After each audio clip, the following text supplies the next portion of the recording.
Hello, everyone, and welcome to our not exit interview, but very special deep dive interview with the winner of Big Brother Canada 9. It's Ty. How you doing, Ty? I'm good. How are you doing, Taran? I'm doing great. I am, of course, your host, Taran Armstrong. Very excited to be here with Ty. What we are going to do here is we watched all the way through Big Brother Canada 9. We saw all of the twists and the turns and the exciting nature of the entire season. And now I'm here with Ty to talk through it all, talk through his game as he went through the game in Big Brother Canada 9. So I'm very excited, Ty, because not only was this a great season, but you were a very fun player to watch. You often kept us on our toes in terms of where your head was at. So this should be very fun to get an idea of where you were.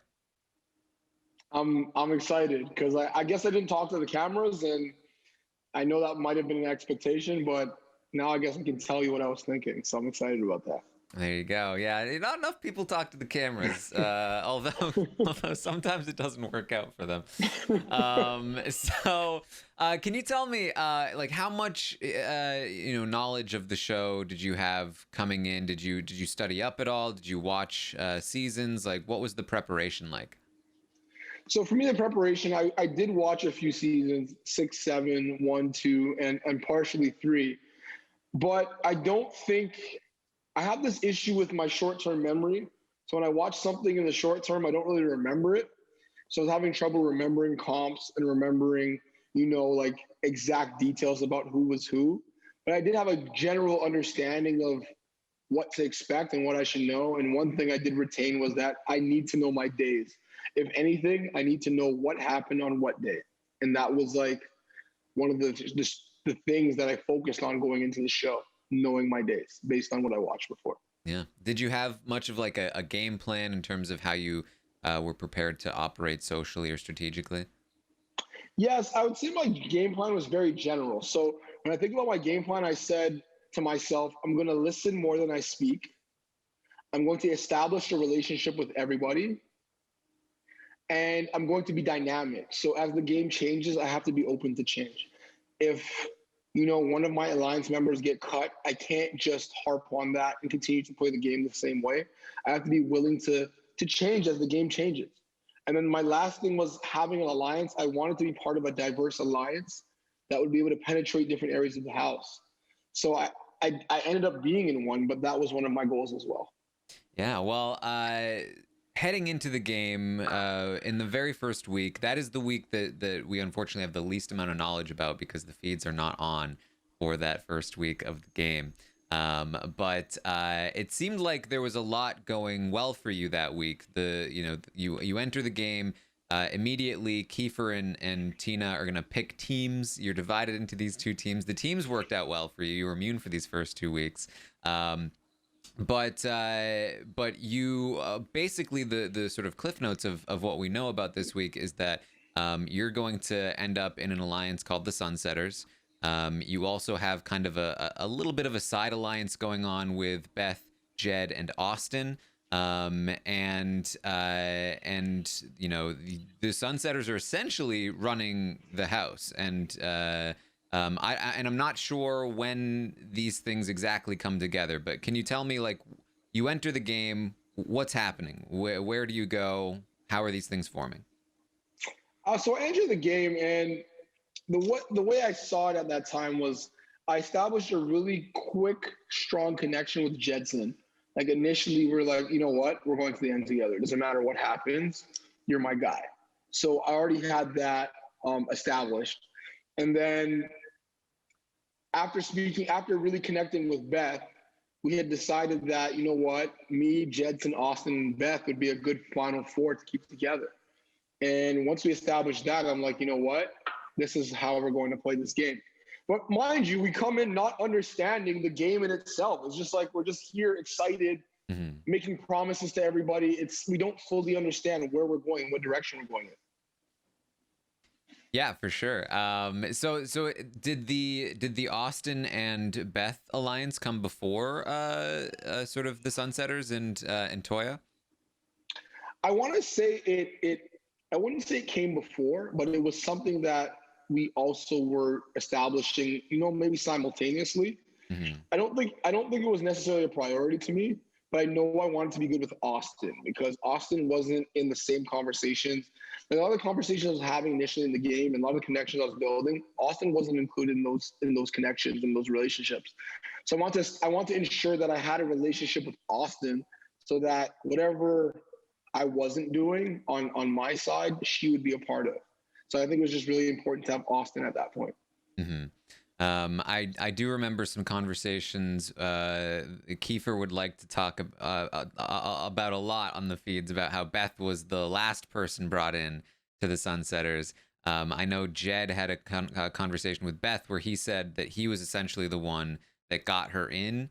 How true was that? Was Jed the one that said, "Hey, we should pull Beth into this"? That is 100% true. The reality is that, well, you know how Jed is. Jed plays the game with his heart, Hmm. and him having a crush on Beth, I think was part of him being like, listen, I can do this for you. I can bring you into something big. And he brought her into the Sunsetters. Do I think it was a good decision? Yes, at that time, I thought Beth would have been a great addition to our crew. We needed somebody like Beth who can work with lots of different people, having the personality that she has. I think she was a perfect addition. I don't think Jed did a really good job of running it by us and really consulting us before he made that decision. Hmm. But I still think it was a good decision nonetheless. But the reality was, I think that was Jed's move of being like, here, Beth, like, let me do this for you. I'm the Yeah. guy for you. Yeah. But it also was a good decision. She was a great addition to the alliance. I'm not Hmm. denying that. Yeah. And I know Latoya at the time had her reservations, and so did Keeper about Beth. But then they got over them. They're like, you know what? Beth is actually someone we can trust. Hmm. It actually turns out she wasn't in the end, but they really believed that Beth was someone that was down for our cause, and she was at the time. So, I mean, to a degree. Yeah, I think it might have been the first night of feed, so I'm skipping ahead a little bit here, but you had a conversation with Toya where you expressed some suspicion about Beth. And at the time, we were like, what's real here? Is he with Toya or is he with Beth? Because you also had this like final two conversation with Beth like the day after. And so it was like, what were you really suspicious of Beth here, or were you just sort of anticipating that Toya was already suspicious of Beth and telling her what she wanted to hear? So you know what? To be real with you, Taran, I was always suspicious of Beth. Beth gave me a vibe that I don't know. I just trusted my gut on this one. She was just very. I knew that in the end she would backstab and do whatever she took to win. Beth gave me this vibe that she'd always be ruthless. Like she didn't. Her heart wouldn't be. She wouldn't make decisions based off emotions. She would always do things that were best for her game, no matter what it was. And I sensed that pretty early. I don't know what it was about her, but it was something about her. I'm like, this girl is ruthless. She'll do whatever it takes to win this game. And I knew that very early. So in telling Latoya that I was trying to like I was trying to establish that. Listen, Beth is ruthless, Mm-hmm. and in saying that, I'm not meaning that she'll burn us, but she'll burn people in order to get to the end of this game. And I just needed to have that out there that we're on the same page. That she'll do whatever it takes. Yeah. So back in week one of the big events that is referred to a lot is day 3. Something happens with Josh. I'm sure it's been talked about at this point, but it was definitely something that everyone is very confused about because it wasn't really in the episode so much. So what happened with Josh? Because by the time the feeds came on, he was a complete pariah in the game. So I wasn't actually there when we saw what materialized with Josh, but the reality was Josh, he started the game. If I'm going to give anybody credit for starting the game, we were before live feeds were turned on. We were on this whole kumbaya vibe. We all loved each other. We're like, you know what? We don't want to see anybody go home. Hmm. We're just going to stand in solidarity. But Josh changed that whole dynamic when he started a conversation about a Pretty Boys Part 2 alliance with me, Kyle, Jedson, and Rohan. He came up with this idea that me, Kyle, Jedson, and Rohan were working together. And that kind of scared a lot of people in the house because this whole guys alliance was something that we saw in season 7 that was very successful, where they picked off everybody as this guys alliance. And I think that really scared everyone. So in starting that, Josh started a conversation about game. And once we established that this was not true and this was a lie, I think that's when really the game started. Josh and Julie were pushing this notion that there was an all guys alliance. And as we pushed back, we realized that, wow, people are really starting lies and starting rumors. And that started the game. Now, was Josh somebody that was already being looked at as the first boot prior to that, or was it really that, like, who was the target prior to day 3? I want to say Josh may have been the target. Based on the conversations I was having, the way we established the game was that, you know what, Team Destiny won. Mm-hmm. So it was up to Team Defender to come up with a person that they wanted to evict. We left it on them. We weren't gonna have a say. We didn't want any blood on our hands. So we're like, you guys let us know who you want to go home, and we'll vote accordingly. And up until that point, Josh was probably one of the people that was Josh and Julie were one of the people that we were considering. Maybe Rohan a little bit, but it was Josh and Julie. And I think Josh, by doing what he did, wanted to change maybe who that target may have been by establishing that Pretty Boys Part 2, which was maybe a good play on his part, but it didn't necessarily work out in his favor down the road. But I think he wanted to shift that focus onto Rohan. Mm-hmm. And I don't know if that worked out well for him, but I think that was the goal of that whole plan. And ultimately, this vote ends up flipping on Julie. We heard a lot about this from Toya that, sort of last minute she decided, you know what, it's the right move to take out Julie instead. And pulled people into the bathroom, I think it was, and flipped the votes. How involved were you in that whole thing? I would say like my involvement in that plan was pretty minimal. I wasn't really invested in it, to be real. Like, it didn't really have an impact on me. Who went home from Defender? I didn't really care.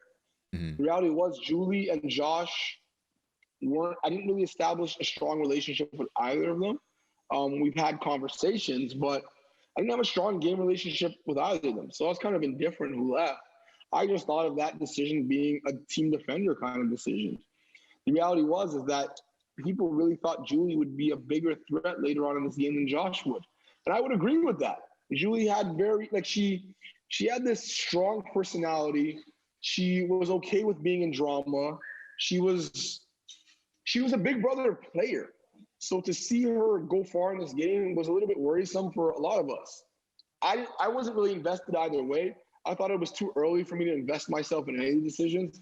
And once LaToya made up that mind, she was on Team Defender. I'm like, if that's what you want, I'll vote that way. We work together. That's your team. That's what you want. That's how I'll vote. Yeah. That's as involved as I was. Well, Austin is going to win the following HOH, but not before Kiefer is going to sort of root against her in the HOH competition pretty publicly, which is going to put you and Toya and the Sunsetters in a bit of a tricky spot. But you do have this side alliance running, so you're pretty good. It's just a matter of, like, how do we keep Kiefer safe, and right away, Josh being there, it barely requires any convincing. Austin is willing to put Josh on the block and subsequently change her target to Josh over the coming days. A lot of that work done, I know, by Toya.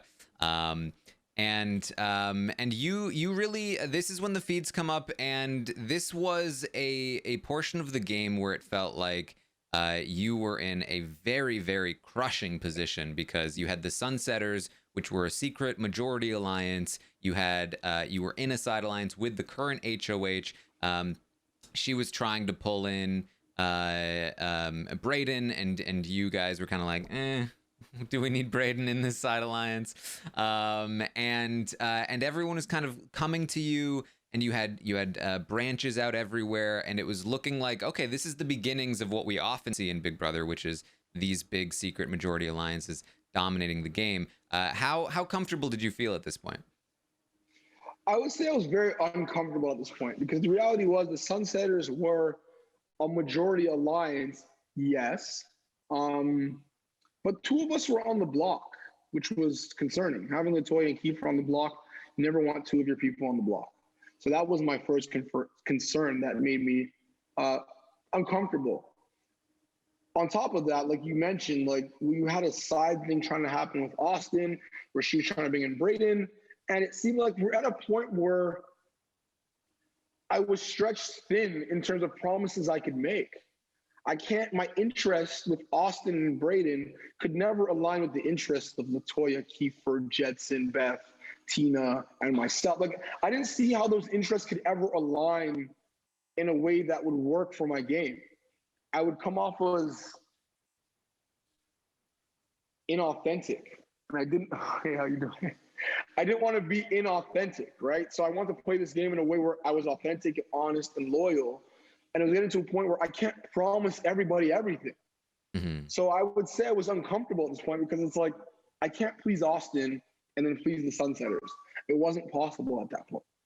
Yeah, it seemed like that was a conflict for a lot of the Sunsetters, actually, because it's around this time in week 2 where Kyle and Ro start to realize something's wrong. We do not have the numbers, and they start pitching that, okay, they're concerned that your side alliance is actually the real alliance. They think that this thing is the thing that's going to run the whole game, and they're concerned that you, Jed, Beth, Austin, and Brayden are this big alliance that they need to gather numbers against. And so they try and pull in Toya and Tina and Kiefer and Tara.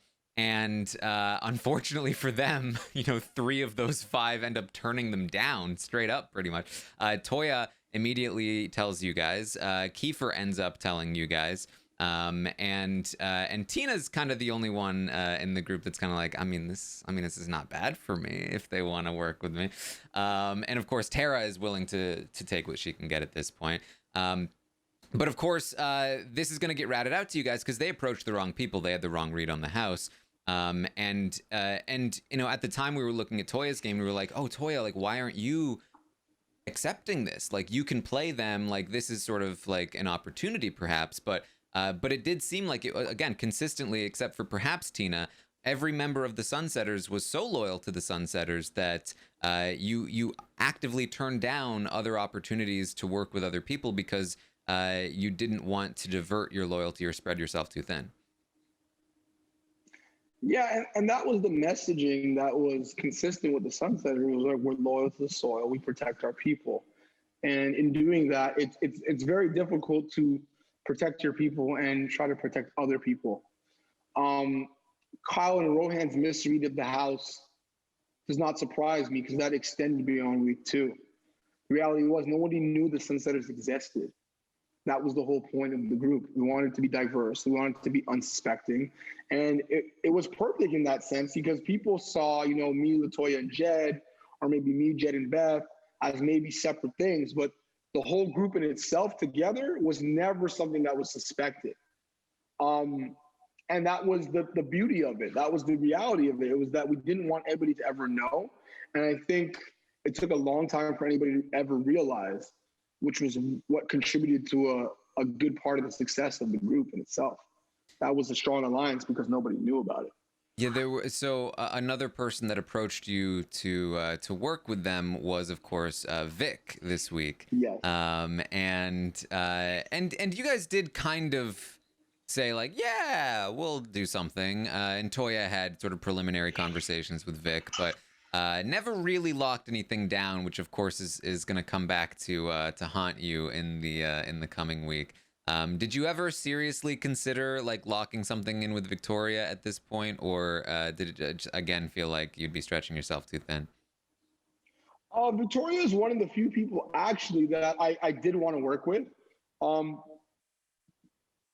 In meeting her, there was just a vibe she gave off where I felt like she would be loyal to me at least, and Jed. I felt like in meeting Victoria, I'm like, you know what? She won't burn us until she really has to. So she was someone I did want to work with. It was Latoya that really didn't want to work with Vic. The reality was their personalities didn't mesh. Mm-hmm. Like Latoya is a very straight shooter. She keeps it real. She's honest. She's not fake at all. Victoria gives you very fake vibes. Like she'll, laugh with you, joke with you, smile with you, maybe even if she doesn't want to. And Latoya's not at all like that. So it's like their personalities were just complete polar opposites, and working together with both of them didn't seem like something we could do out in the open. So I always wanted to ensure that that relationship I had with Victoria was always one that I could go back to and be like, hey, I want to work with you. But at that time, I couldn't work with her on a serious level, with Latoya being included, because that just it wasn't a reality. Latoya did not want to work with her. Yeah, and I mean, for what it's worth, she had been pitching to Austin that she wanted Toya up on the block before she even came to you guys about wanting to work together. So it was probably the right read. I don't know if anything you would have done that would have necessarily changed that target. But we are going to see the big event of week 2, and this is really what kicks off the entire season of excitement and back and forth, is that you guys consider flipping the vote. And it comes from Kiefer, and it's when he's talking about Kyle and Ro and how they're coming for you guys, which was true. And he feels like maybe it would be a good idea. He has now won the veto. Ro is on the block. It may be a good idea to take out Ro instead of Josh, just like you guys did with Julie. And so, of course, you guys consider this idea. Tina is the one that shuts it down initially, because I would imagine, again, she had that offer from Kyle and Ro, and she felt like it would be useful for her to have them on board. But so it gets shut down initially, then it comes back. Can you tell me about the decision process here? Because this was in some ways the first major event that, again, we saw in the feeds, but also one of the big things that ultimately in some ways causes the downfall of the Sunsetters. So I want to say, like, this decision was, again, I wasn't as invested in this decision as you would think. Mm-hmm. The reality was I did think Rohan and Kyle would come first at one point, but I wasn't willing to openly campaign against Rohan staying. As you can imagine, we were very inexperienced in how this game works at that time. And we did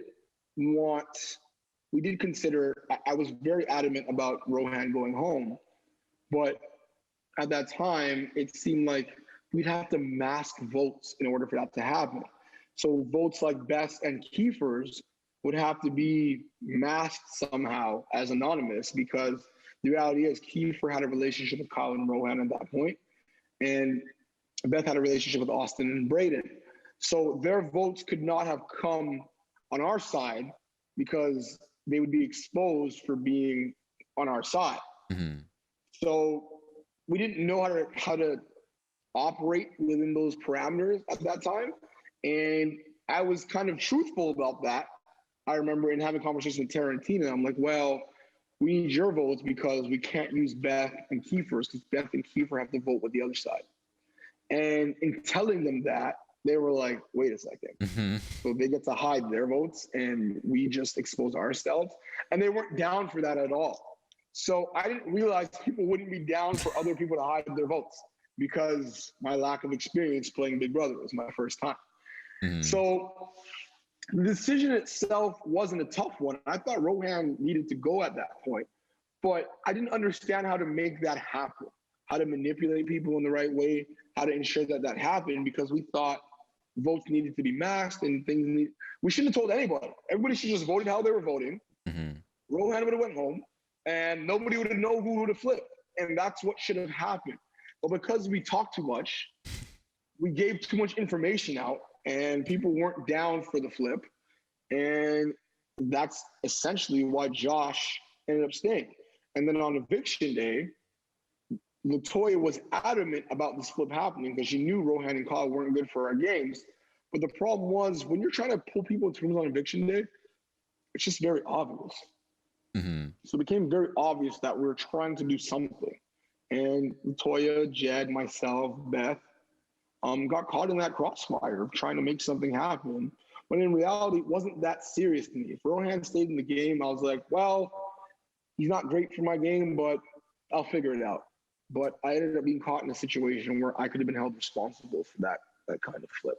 Yeah, ultimately, it ends up being worst of both worlds here because Roe ends up staying, and in the process, everything mostly got exposed anyway. Of course, they don't know that the Sunsetters exist as a concept, but they at this point have realized, hold on, it's not Ty, Jed, Beth, Austin, and Braden. It's Ty, Jed, Beth, LaToya. They are a 4 at least. Kiefer must be with them because he betrayed us too. And Tina's the only one that comes out of this clean. And she's gonna ride that wave for a while in the game. And Kyle and Ro are gonna take the opportunity to then bond with Austin and Braden, and they become what they become. You know, a bit of a mess left here with all of this. Now. This indecision, it's not going to be the last time that it happens in the game. It definitely seemed like the sort of consideration of all sides was definitely. We talked about it during the season. In some ways, it's definitely a strength of yours and of any players. But it came to a point where we wondered, at what point are you considering all sides too much? Every situation, you're making a very difficult decision. And you've got to weigh the pros and cons of every decision as you see it. And every decision had pros and they had cons. And we need to go back and forth to ensure that we're making the right decision. And in a lot of scenarios, we ended up making the right decisions because we went back and forth. The other thing I always said is when we get soft, that was a statement I always made. When we get soft, we end up screwing ourselves. Mm-hmm. We got soft on the Rohan decision. I think Rohan should have left at that time, but we were soft. We were scared to make the move. We didn't know how to make it. We were consulting everybody. We were, trying to massage everybody and be like, hey, this is what we want to do. We were soft. And the reality was, we ended up going home, and that burned us. So in going forward in the decisions we made, we had to be real. We had to consider both sides, but we couldn't be soft. When we talk about the Kiefer decision later, that's another decision where we got soft. Mm-hmm. And that came back to bite not me, but it came back to bite someone because we were soft. Yeah. So the reality was we did have to consider both sides, but make the right game decision, not the emotional one. And I don't think we ever made mistakes because of that, because all the decisions were right except a few. But I think for the most part, we got decisions right because we were very thorough in our considerations. Mm-hmm. Okay, so ultimately, Josh is going to go home here, and Victoria is going to win the next HOH. And this is where it looked like a disaster for the Sunsetters here, as again, you guys are mostly exposed. Victoria is now the HOH. She wants to target LaToya. Now, she does have, Kyle and Ro and them in her ear trying to like, hey, but what about Ty or Jed? But she's pretty set on Toya. And this is not good, obviously. And she's going to want to use Kiefer as a pawn, which, again, unfortunately means that you can't use your numbers to protect either one of them. And this is when the oddballs form together under Victoria's HOH, and it's essentially a 7-person alliance against you guys with 2 of you on the block. Things are not looking great here, Ty. Not at all. You know what? At the time, I don't think I realized how grave our situation was. During the HOH in itself, I understood that. I didn't understand much. Victoria is trying to tell me that Kiefer is her target. That didn't make any sense to me because I'm like, yeah, Kiefer, told a lie about you, but that's like that's revenge. Mm-hmm. Revenge being your target never makes sense to me in this game. This game has to be about what advances your game, what helps you. The reality was, I thought LaToya was her target the whole time. That's what I really believed in my heart. But I was being told otherwise by everybody. And it was confusing me because I'm like, it wouldn't make sense for you guys not to get LaToya out. Mm-hmm. But you guys are going to the moon to convince me that Kiefer is the target. And I was actually genuinely confused because I'm like, yeah, you guys would be stupid not to get out LaToya. Yep. you had that conversation with Beth. You're just like, I don't understand. I mean, I guess it's what they're doing, but I don't understand it. Didn't make any sense. But it's like they really went out their way to convince us that that's what they're doing, which also made no sense in my mind, because it's like, we don't have the numbers. So you guys can just do what you're doing, and we can't do anything about it. Mm-hmm. The reality was, I don't think they understood the numbers as well as I thought they did at that point. Well, I think I would probably say that it came down from Victoria, that she really wanted to keep it a secret. And as part of, her ultimate, master plan, which was to get out LaToya and then pull you guys in, and blame it all on Beth somehow. There was a lot being done that week for sure. But yeah, she really wanted to keep you guys in the dark, and that's, she has that conversation with you when Jed wins the veto. Which I mean, I felt for you guys in that conversation, because she was essentially telling you, look, I know I promised I wouldn't put either of you on the blog, but you said that I was like good at competitions and like really smart. So basically, because you said that, now, I mean, it's all on the table at this point. When she did that, my gosh, that's when I was like, oh, this girl's ruthless. She'll use anything. That's when I was like, oh, no, okay, watch. One day, you're going to pay for this. And I don't know when it's going to be, but you're going to pay for this one day. Because, like, you tried to really say, I called you a comp beast in front of the house, and this is why things have changed. Mm-hmm. I was like, no. You're going to pay for this one day. I don't know when it's going to be, but we're going to we have a bone to pick. But you know what? Right now, I'm trying to convince you that I want LaToya down, and I don't want to go on the block, and I'm going to do what I can, but she will pay for this one day. Because that's when I learned that Victoria will say and do anything. Mm-hmm. That's when it became clear to me. She can lie, she can manipulate, and she'll do anything. And that's when I came to that realization, and that's when I became really concerned about her as a player. Yeah, and then after the veto ceremony, she had the audacity to tell you that she wouldn't have put you up if Jed had used the veto. That's when I was like, okay, you know what? You've gone too far now. You lied to us and tricked us because you wanted LaToya out, and you should have just told us you wanted LaToya out, and there's nothing we can do, and left it at that.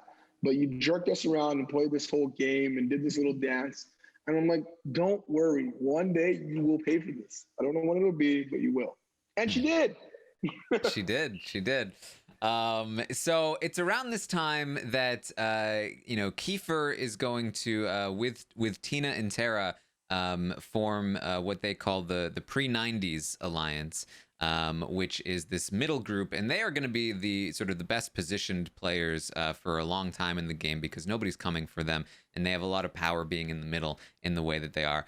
You do see this, though. You don't see the alliance necessarily, but you see that the players like Tina and Tara are going to be able to just kind of get a free ride for a long time in this game if there are going to be two sides taking shots at each other. And it seemed like, from this, and correct me if I'm wrong, but it seemed like from this frustration, you were kind of like, I would really love to be able to call some kind of truce with Kyle and Roe, so that we don't have to waste our time taking each other out. We can take out these other players that are going to get a free ride, and then all kind of make it further in the game. But you got into some arguments with Toya about the sort of efficacy of that plan. Yeah, I don't think LaToya did not believe we could ever trust Kyle and Roe. And the reality was, I was very concerned that typical Big Brother seasons, you would see the moms, the dads, the chefs of the house, they go home first. And in this season, that wasn't the case. In this season, they were standing back and watching all the young people aim at each other and target each other. And I recognized that, and I tried to explain. I'm like, listen, we don't have to play this way. We can take them out and go after each other later. Toya didn't believe we could ever trust Kyle and Roe. And Kyle and Roe did have a strong relationship with Tina and Tara at that time. They were smoking together. There was something going on where it was bigger than just them cracking jokes together. Yeah, they'd made the oddballs. Exactly. And Latoya did recognize that we can't trust them, and you having a conversation with them doesn't mean much.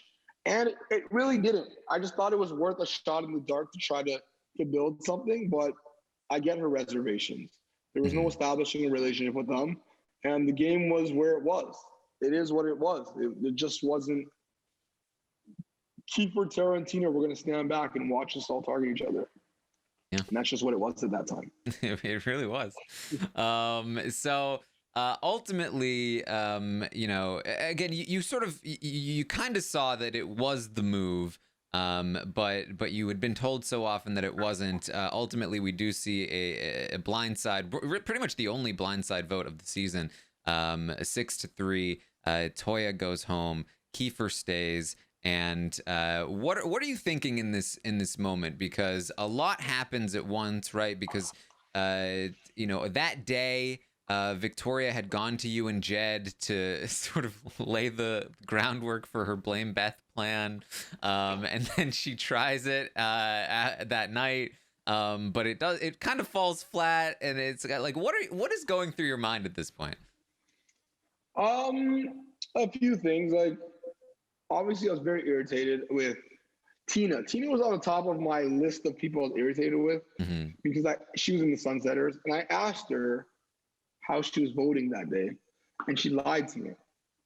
Number one, I thought that was very unnecessary because it's like, if you were voting this way, you should have just told me. And we're in an alliance. If you didn't want to vote with the alliance, just tell me that you're not voting with our alliance and why. And she didn't do that. So once I was betrayed by Tina, I was like, okay, this is very frustrating because we were blindsided essentially we didn't have the numbers. That's why I just keep reiterating, there were 3 of us versus 6 of them. So that made it clear to me that it was 6-on-3 because they did not want to tell us that Latoya was going home. I didn't get to say goodbye to Latoya in the way in which I wanted to. And then you realize the whole house is against you. Then you see Victoria blaming Beth, and now I have questions about Beth and what her involvement was. So there was I was just confused in so many different ways of why we weren't told, what was Beth's involvement, and why is Tina not honest with us? Because we were clear about us being loyal no matter what. And it didn't seem like she was, that message really registered with her. Mm-hmm. Yeah, I think at this point Tina had I think at this point she had decided with Tara, like, you know what, we're just gonna ride the middle, and I think you sort of recognized that as well, that that, you know, they weren't necessarily going to be fully with you guys anymore, at least Tina, who had been. So Kiefer ends up winning this next HOH, beating Austin in that tiebreaker. This is a key HOH for you because Austin would not have been the best HOH at this point in the game. But Kiefer takes it, and that is going to be huge because Kiefer wants to take that shot at Kyle and Roe, who have been doing their utmost to try and get the target on you and Jed. But you at this time, you had talked about still, you know, potentially taking the shot at Vic or Austin. You did still feel like you had some kind of relationship with Kyle and Roe. It's not until a little bit later in the week. When did you change your mind ultimately on Kyle and Roe? When you say change your mind, do you mean what do you mean?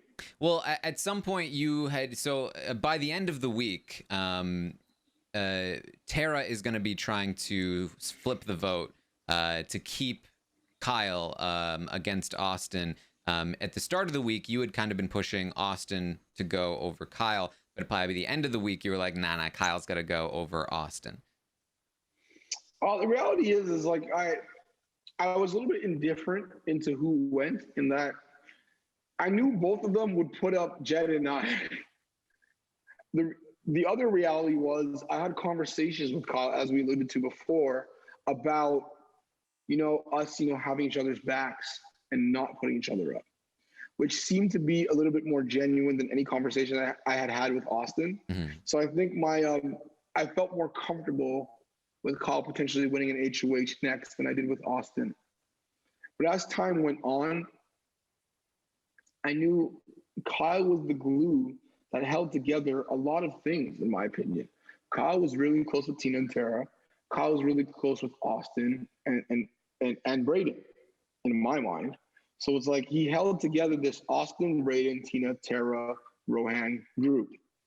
And if Kyle was gone, I don't see how that group survives. Mm-hmm. Yeah. And the fact that Tara and Tina, or at least Tara, was pushing for Kyle to stay, reiterated that to me. Yeah, we had talked about that. That like I had actually wondered if Tara hadn't pushed so hard, because Kyle makes it on the final day, just to skip a little bit ahead here, on the final day of campaigning, Kyle makes a pitch to you and Jed, and then Austin makes a pitch, I think maybe just to Jed, I don't remember exactly, but Kyle's pitch was much better, as you guys discussed, but it seemed like one of the sticking points was, but why would Tara want him in so bad? And I wondered if Tara hadn't pushed so hard, could this have worked? Could Kyle have potentially stayed? I don't know, but I don't think it helped. It didn't help, and that's what people don't realize. When certain people are campaigning for others, they're like, "Why are you campaigning?" Mm-hmm. And that was one of those scenarios where it's like, "You want Kyle this bad? No, he's got to go for sure." Yeah, because he was the glue in my mind, and that confirmed it. Yeah. And yeah, I mean, that's the reason she wanted to flip the vote is because Kyle was saying, because they both were saying they'd go after you two, but she thought Kyle was more capable. This is I think this is also, you hosted this veto, right? This is the one that the row wins with the moles. Yeah. This is do you mind if I play some sound clips of I don't want to make a mountain out of a molehill. Original jokes. You gave me some great sound clips. This is my favorite of Rose, I think, after he wins this veto. I want to give a shout out to my parents for creating this absolute champion. I didn't even know he said that, but I love it. It's great. It's great.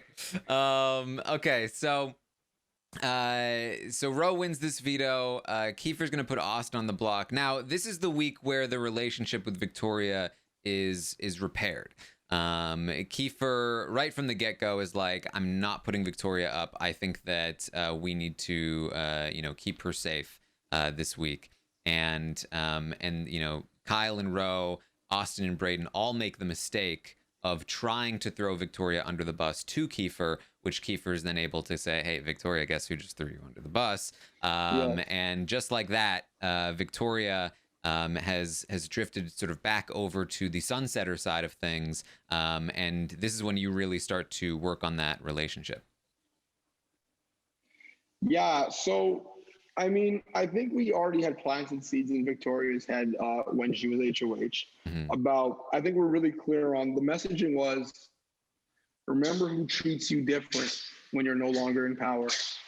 And I think we kept reiterating that message to her. It's like, just focus on the people who have had strong relationships with you when you're HOH, and then focus on those people and the relationships that you have after your HOH. And I think it became clear to Victoria, once she was no longer HOH, the same people weren't friends with her in the same way. And Jed and I's relationship with Victoria was always consistent. And I think we wanted to establish that messaging that no matter what happens, we will always treat you the same. We'll love you the same. We'll care about you the same way, no matter if you're HOH or if you're not. And I think that message really resonated with her. And that was in the back of her head. And I think that contributed to the growth of our relationship. Not to mention, Kyle, Austin, Braden, and Rohan were pitching her to go up during Kiefer's HOH. Like, let's be real. These people who said you're your friends, they're trying to get you on the block. And we told you they wouldn't be your friends after you were HOH. So those two things came true. And that gave us an end to our relationship with Victoria. It's like, you can't trust these people. They turn their back on you when things get bad. And that's what they did. And that's what we pitched. And that's what happened. Mm-hmm. So Kyle is then evicted, and that work with Victoria is really going to pay off because she wins the invisible HOH. And this is really, you know, I think she would say so now as well. A huge missed opportunity for Victoria to take a shot at Austin and Braden instead of, you know, you or Jed or almost anybody else at this point. But she is going to go after Austin and Braden. And you guys pretty quickly realize that Victoria is the HOH this week. And you just kind of need to, you know, sort of nod your head and say, yeah, yes, that invisible HOH, whoever it is doing a great job. Yes. I mean, to me, it became very obvious that it was Victoria pretty early, especially when we saw the nominations for Have-Nots. But yeah, like we said, that relationship we established going into that week helped us in not being put on the block. Like, let's be real. After I didn't win that invisible HOH, I mentally prepared myself to go home. I was like, you know what? If I was anybody else, I'd put us up. But she didn't. Mm-hmm. Because we planted the correct seeds. But like, I mean, I still think she should have put us up. Mm-hmm. I do think it was a huge mistake on her part for her game. But I mean, that's what you get for establishing the right relationship at the right time. And that's what we did. And because we did that, we avoided going on the block, which I thought was a miracle. Yeah. So at this point in the game, you know, there's you had an interesting relationship with Tara through most of the game. It seemed like this was the week where it really reached the pinnacle of like, I am very annoyed right now. You mentioned like, I'm not a sensitive person, but like she is getting to me. Can you just explain like what was it like what was your relationship with Tara like to this point in the game? At that point in the game, my relationship with Tara was very, I want to say, like, we had really deep and good conversations. But in terms of game, she was very hesitant to work with me. And she alluded to the fact that she didn't want to work with people I was working with. And she always wanted to wait to see what happened next week in order for her to work with me. So our game relationship was very surface level. Our personal relationship was pretty good.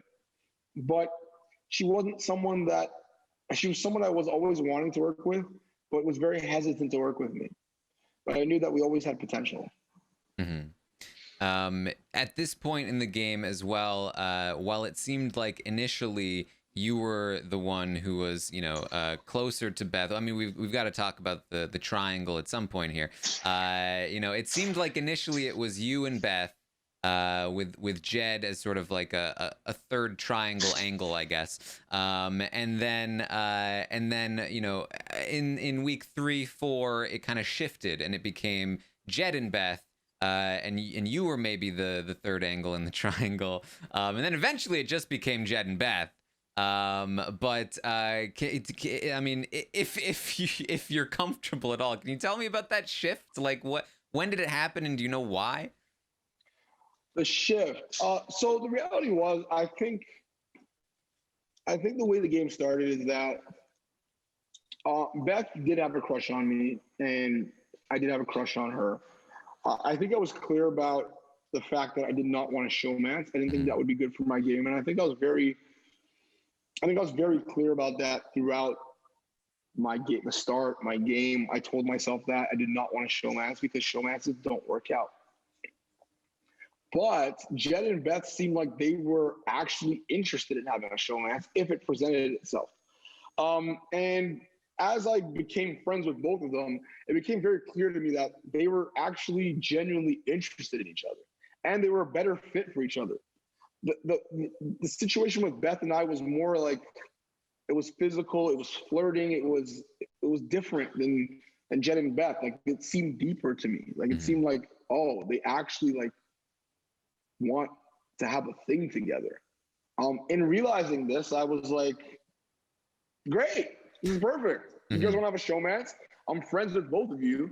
Why don't I just chill over here while you guys have your showmance, and we can just work together, and we can call it like a love triangle. Like, I like Beth, you like Beth. It's a love triangle. But the reality was, it was like, I knew Jed liked her. I knew they would end up in a showmance, and I was ecstatic about it Mm-hmm. because showmances are targets, and I knew that they would always be bigger targets than I would be, and that was good for my game. Yeah, and you start having conversations with Kiefer. Now, you talked to Jed first, I believe, and you said like, "Hey, I think it's a good idea for us to try to, separate ourselves a little bit." And then you'd have conversations with Kiefer about like, I know I'm the third wheel here. But it seemed like you were keeping Jed informed of these conversations at this time. Were you at this time, were you trying to just separate yourself perception wise with Kiefer, or were these like actual, you felt this way at this time conversations? This is during the Victoria Invisible HOH week. I think like at that time, like I know perception is everything. And I didn't want the house to see Jed and Ty were names that were said together all the time. And I needed that to change. And I didn't want Jed and Ty to be tied together. I wanted to be Jed and Beth.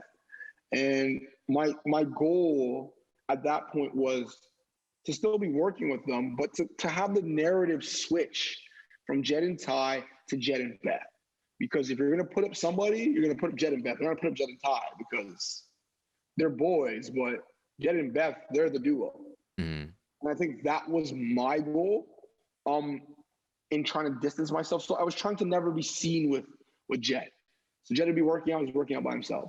Jed doing, the only thing we do together is cook together in the morning.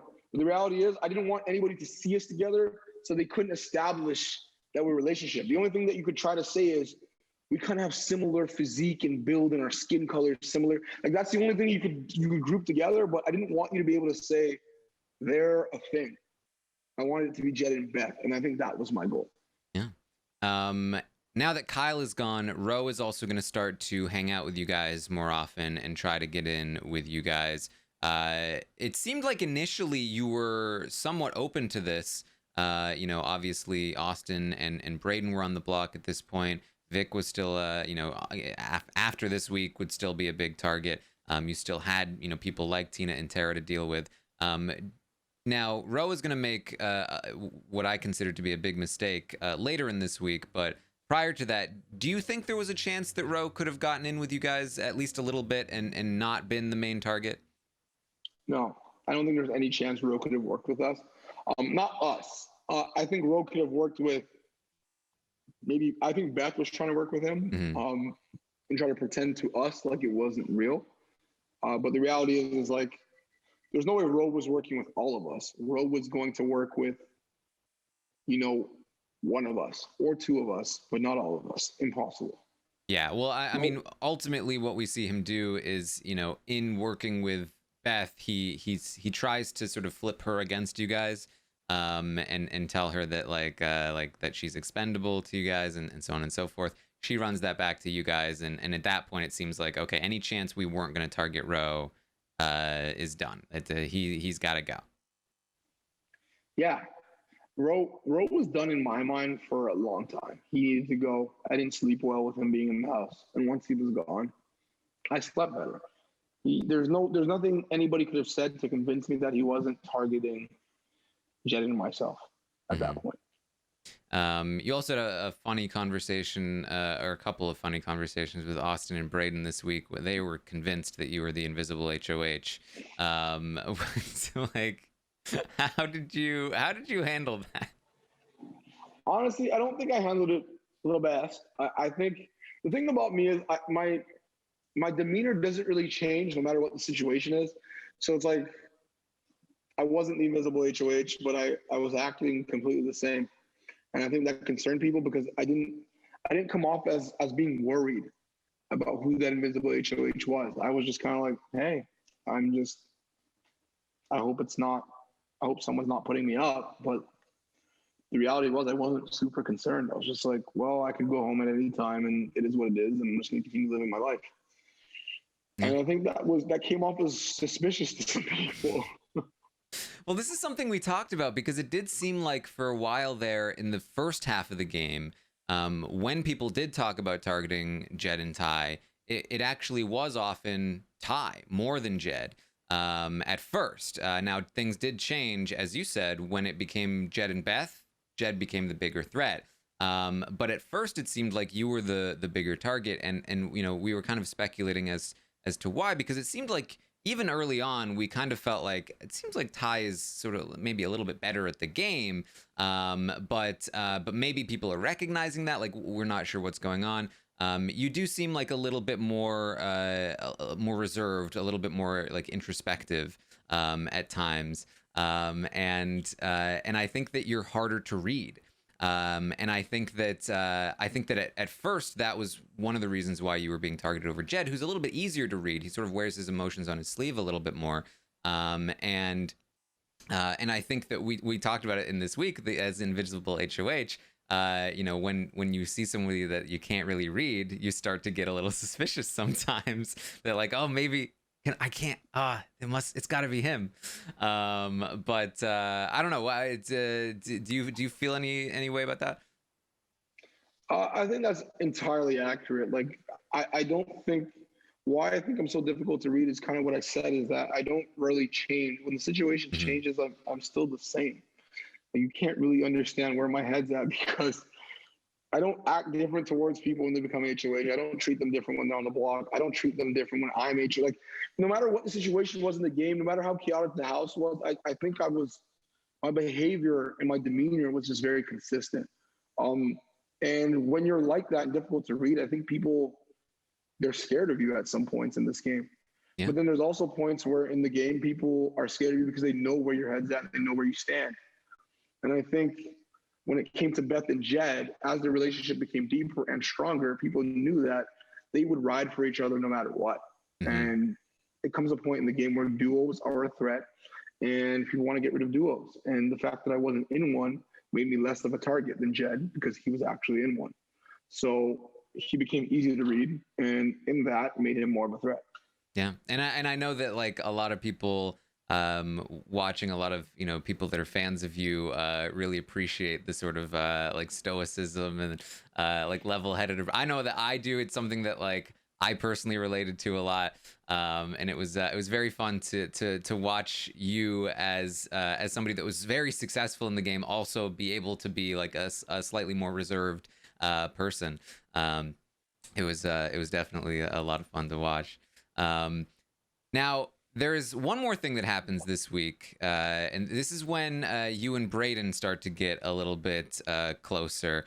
The first time we heard of it on the feeds, he was talking to Austin, and they were trying to figure out exactly what happened. Give me a percentage. And we were trying to figure out what is the percentage and what does the percentage mean. And so. What exactly, like, where did this come from, and what exactly was this relationship at this point? With Brayden and myself? During the Invisible HOH? Yeah, it was toward the end of the week. I don't think our relationship was that strong at that point. Like, I knew that he would be important going forward. I don't think I realized his importance at that point. But I did know that Austin was obviously somebody that I didn't trust. And she said things to confirm that week that I could not trust her. For example, I don't know if it was that week, but we did have a conversation about whether or not she wanted me to go up as a replacement nominee during Victoria's HOH. And she said that she had nothing to do with that. And I said, well, I heard that she did. And she's like, well, I heard lots of things about you, but she said she heard a lot of things that I said about her, but she said that she didn't bring them up to me because she just trusts that they wouldn't be true. And that was a huge red flag to me because I'm like, hold on a second, you trust me? I'm like, why on earth would you trust me? I have not done anything to establish your trust. So the fact that you were hearing that I said things about you and you didn't come to me about them is a red flag because we don't have trust. We're not close. So that's originally when I realized Austin does not trust me, and she's telling me that she does, which is a lie. So that means if she was the Invisible HOH, I'd be going up on the block. Or if she was any HOH, I'd be going up on the block, and that, therefore, she needs to go. Brayden didn't give me the same kind of vibe, but I knew that if Brayden was to ever be HOH while Austin was in the house, he'd put me up because of her. And I needed to really establish a relationship with Braden where he needed to know that he was never a target of mine. I had no issue with him, but I didn't know how deep our relationship would go at that point. Mm-hmm. Yes, well, Austin is going to be evicted there, and Beth wins the next HOH. Another huge result for you guys, especially for you because this was a particularly good result for you because not only are you safe with a Beth HOH win, but it came down to Beth and Jed in the final two tiebreaker for this competition, which only further solidifies their status as a power couple in the game, and that's obviously a great thing perception-wise for you. Now, Beth, this is when Beth starts to talk to the cameras about like how she's not necessarily super loyal to the cause here, and that she would love to keep Ro in the game this week because she wants him to take a shot at you. She wanted you gone.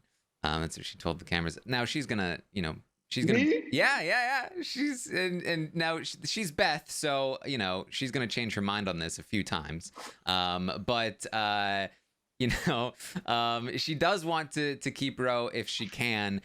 This is when Tina and Tara go to Jed and let him know that Victoria has been trying to get them to put Beth on the block, and things kind of shift over to Victoria. And there's a lot. This week had so much discussion back and forth on whether the shot should be taken on Victoria. Now, right before the veto, you did offer to Beth that you would throw the veto, and she said, "Nah, I don't want you to do that." Would you have actually thrown it if she had said yes? No, I didn't want to ever come out that I threw the veto and it cost Victoria. Mm-hmm. I always want to be able to say that I tried, and I knew that there was a potential that I may not win. And if Victoria found out I threw it, or it looked like I threw it, I don't think that would reflect well on my game. Mm-hmm. in any circumstance, whether she was in the jury, whether she didn't end up going home. Like I just didn't want it to ever come out that I threw it and then Victoria finds out. Now, yeah. I'm a little scared of Victoria, as you can imagine. Now, obviously, it seemed like this was the side that you were on, and that it was you versus Beth, with Jed kind of flipping back and forth, whether or not you should backdoor Victoria. If you had won the veto, I imagine you would not have used it. Ro would have gone home that week. Yeah. Facts. Yeah. Ro would have 100% went home. But there was no way I was choosing Victoria to go home over Ro. That wouldn't have made sense to me. Yeah, it didn't make any sense. But Ro does end up winning that veto, and that means that Victoria is going to go up on the block. Now the move goes through pretty painlessly, but once she's on the block, there's again a lot of discussion back and forth about whether you should actually send her home. How close were you to keeping Victoria in the game? I guess when were you the closest, and how close were you? I would say that I wasn't as close as you'd think. There seems to have been situations where you think I was closer than I was in the way in which I spoke, but I think I was very aware of game versus emotions. The reality was I knew Victoria had to go home at some point, whether it was that week or on the double. I had planned for her to go home on the double. Mm-hmm. But the fact that Rohan was safe and this double still hadn't come, and Victoria was on the block now, meant that Victoria had to go home at that point.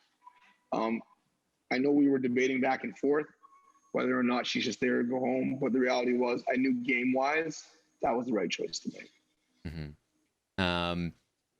Victoria's gonna, in her final pitch to you guys, let you know, hey, Braden, you may think he's working with you, but he's working with Ro.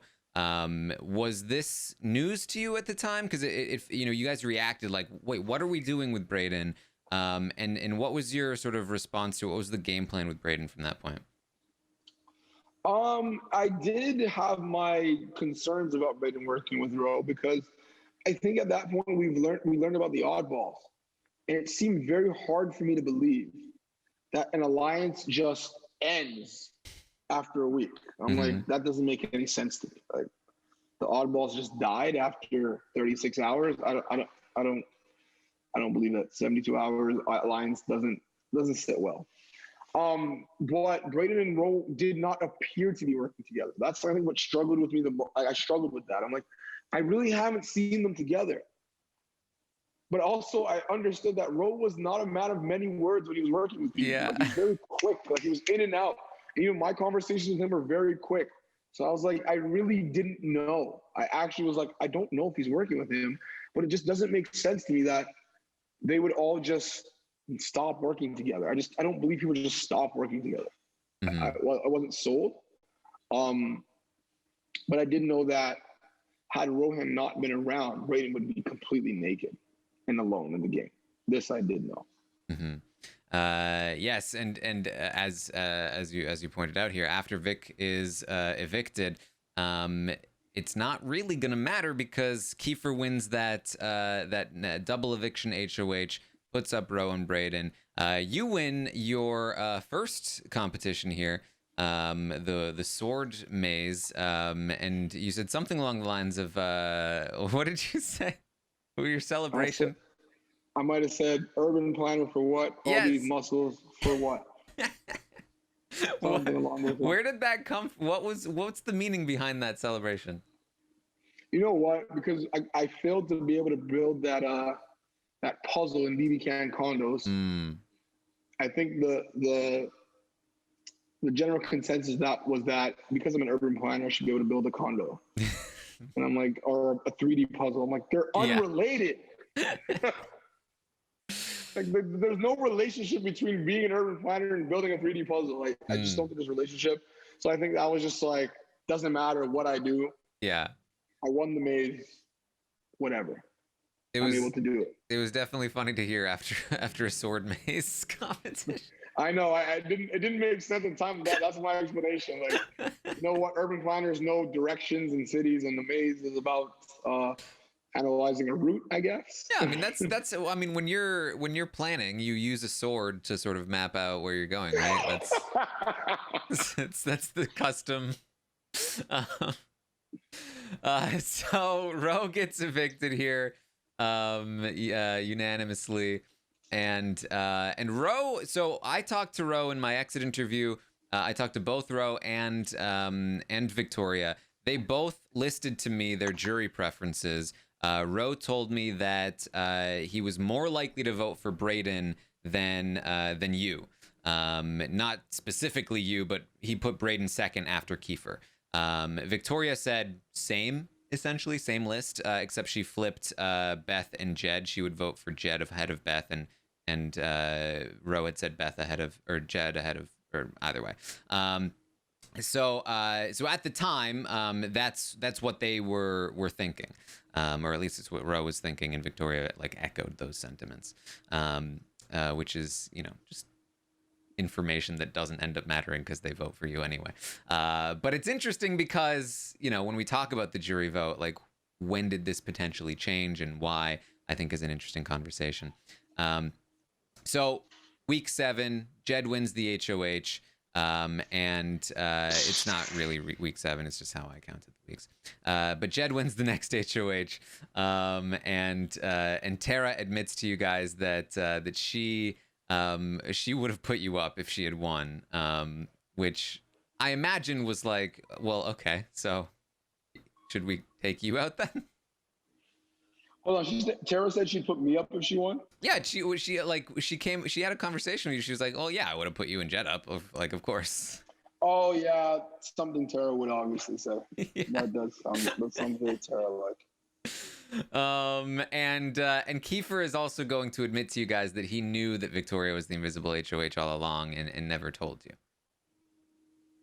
Didn't love that statement from Kiefer, I'm not gonna lie to you. When Kiefer said that, I was like, well, that would have been great information to volunteer 24 hours ago. You know what? The reality was we're having very deep conversations between, keeping Tara or keeping Victoria. And he came to us telling us after the fact that Victoria wanted to put up Jed and myself during the Invisible HOH. And that would have been information that would have been very useful when we had needed it. And the fact they told us after was like, okay, so you held on to that, didn't tell us the information in a timely manner. We can't trust you. Mm-hmm. We thought we could. We thought you were loyal, but it's clear to me, or at least us, that we can't trust you as much as we thought we could. Yeah. And I think that played into a factor. If we fast forward a little bit, into Kiefer ended up going up. He ended up going up on the block, partially because of that.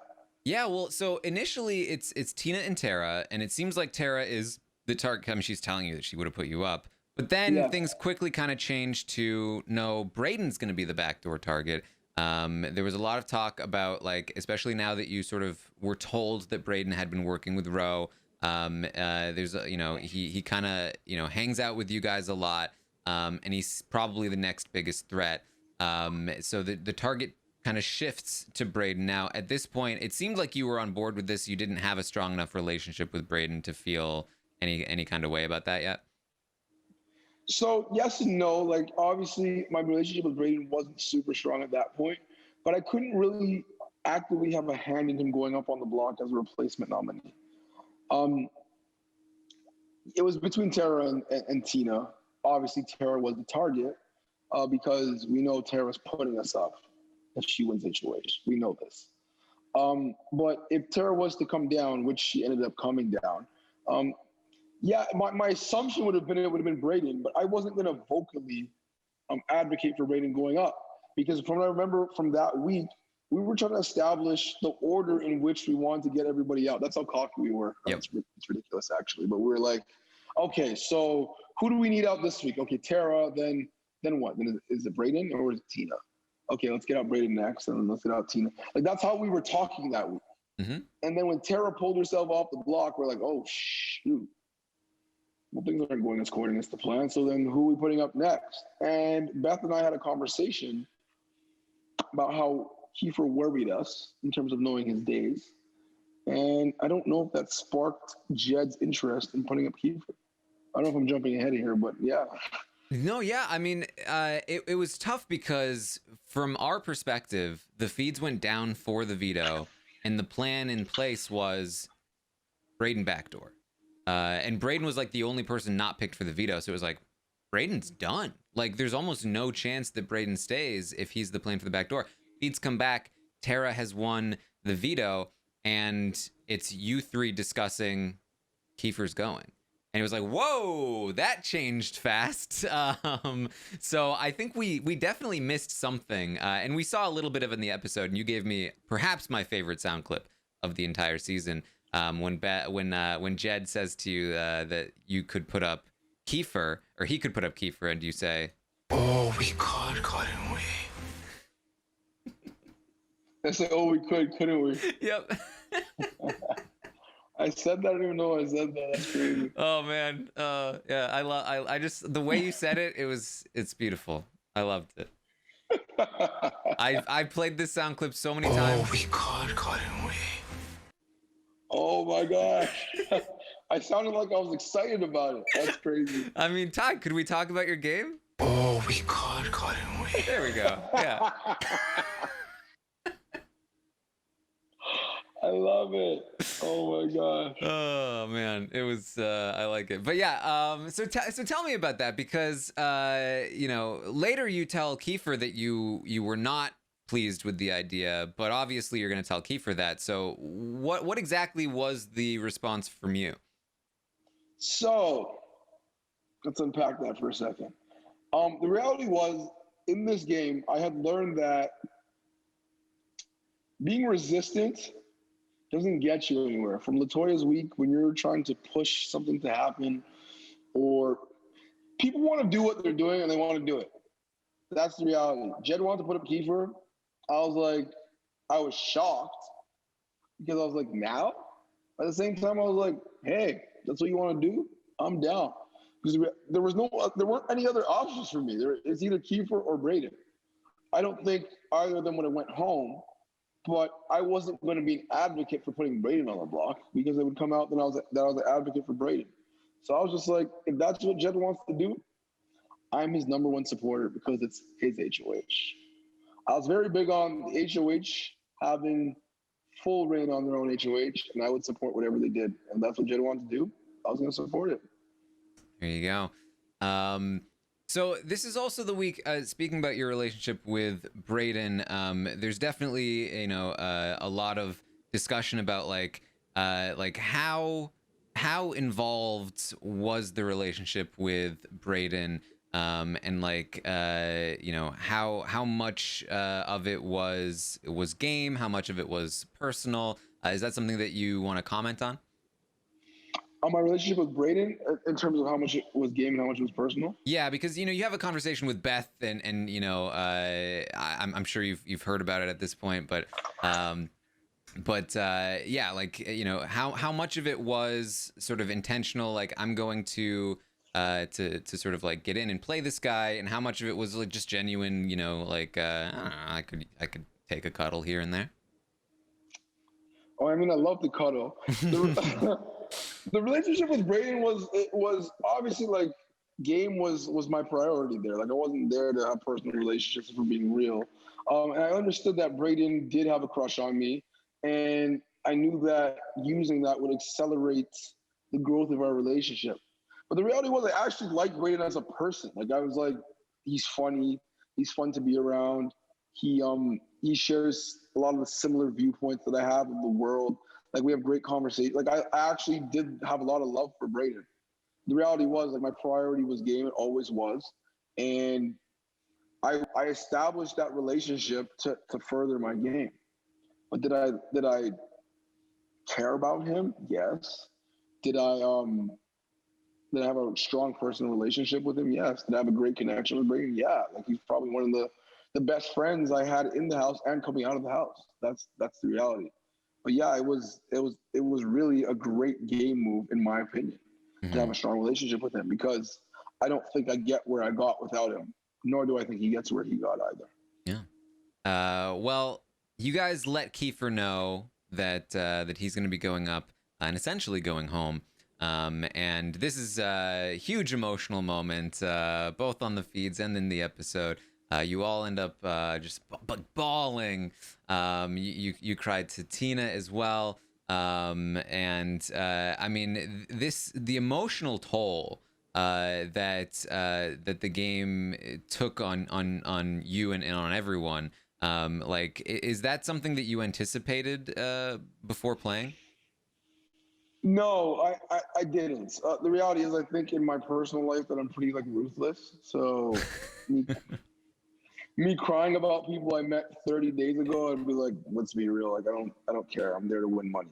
But it actually did take an emotional toll on me, because the reality is you're spending 24 hours, 7 days a week with these people. It's not just, 8 hours a day or 3 hours a day. These were like real deep relationships, and seeing these people every day and then seeing them go home, and the way in which they would go home sometimes, it was hard to swallow. Like Kiefer was my guy. Like I had so much love for Kiefer. You know what I mean? Like he was relatable to me.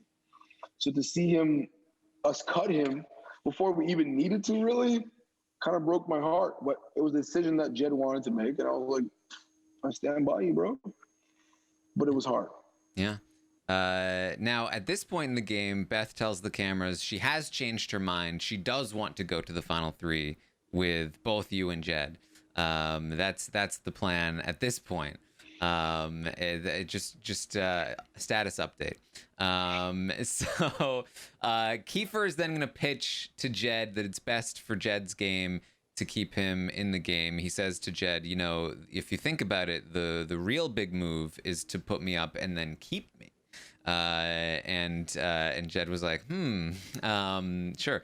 And then he talks with you, and this seems like the first real big conversation that where you really mean it, where it's like, okay, I know I'm not going far with these two. I know they're picking each other over me. I maybe need to look elsewhere. Is that sort of the correct read? No, so I think the more correct read would be like, if we rewind for a second, when Jed had initially told me he wanted to put Kiefer up, I think that's when I realized, oh, he's putting up Kiefer. So that sort of primed you. Yes. Okay. Because I remember seeing a look in his eye, and I didn't recognize that. Because Jed was always the straight shooter, loyal, no matter what, has our back. And there was a look in his eye that I saw at that time, and I'm like, I don't know who this guy is. I remember thinking that to myself. I agreed with him, but I was still like, who is this? He wants to put up Kiefer? All we've been talking about is loyalty to the soil and the Sunsetters to the 4, and they'll play. And then you want to put up Kiefer at 7. And I'm just like, okay, I don't recognize this Jed, and that worries me. And that's when I realized, okay, this can't be my plan A anymore. It's done. Because if he's putting up Kiefer, I'm next.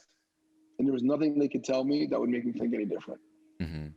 Now, one thing that I was curious about is that you did still talk to Beth and Jed and try. It seemed like you were trying to warn them, like, hey, Kiefer's not that loyal. I don't know if you can trust Kiefer, guys.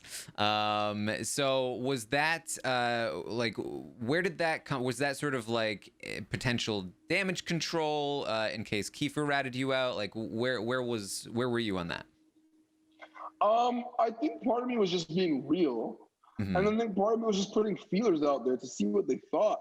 Because I was just very surprised that you guys put this guy on the block.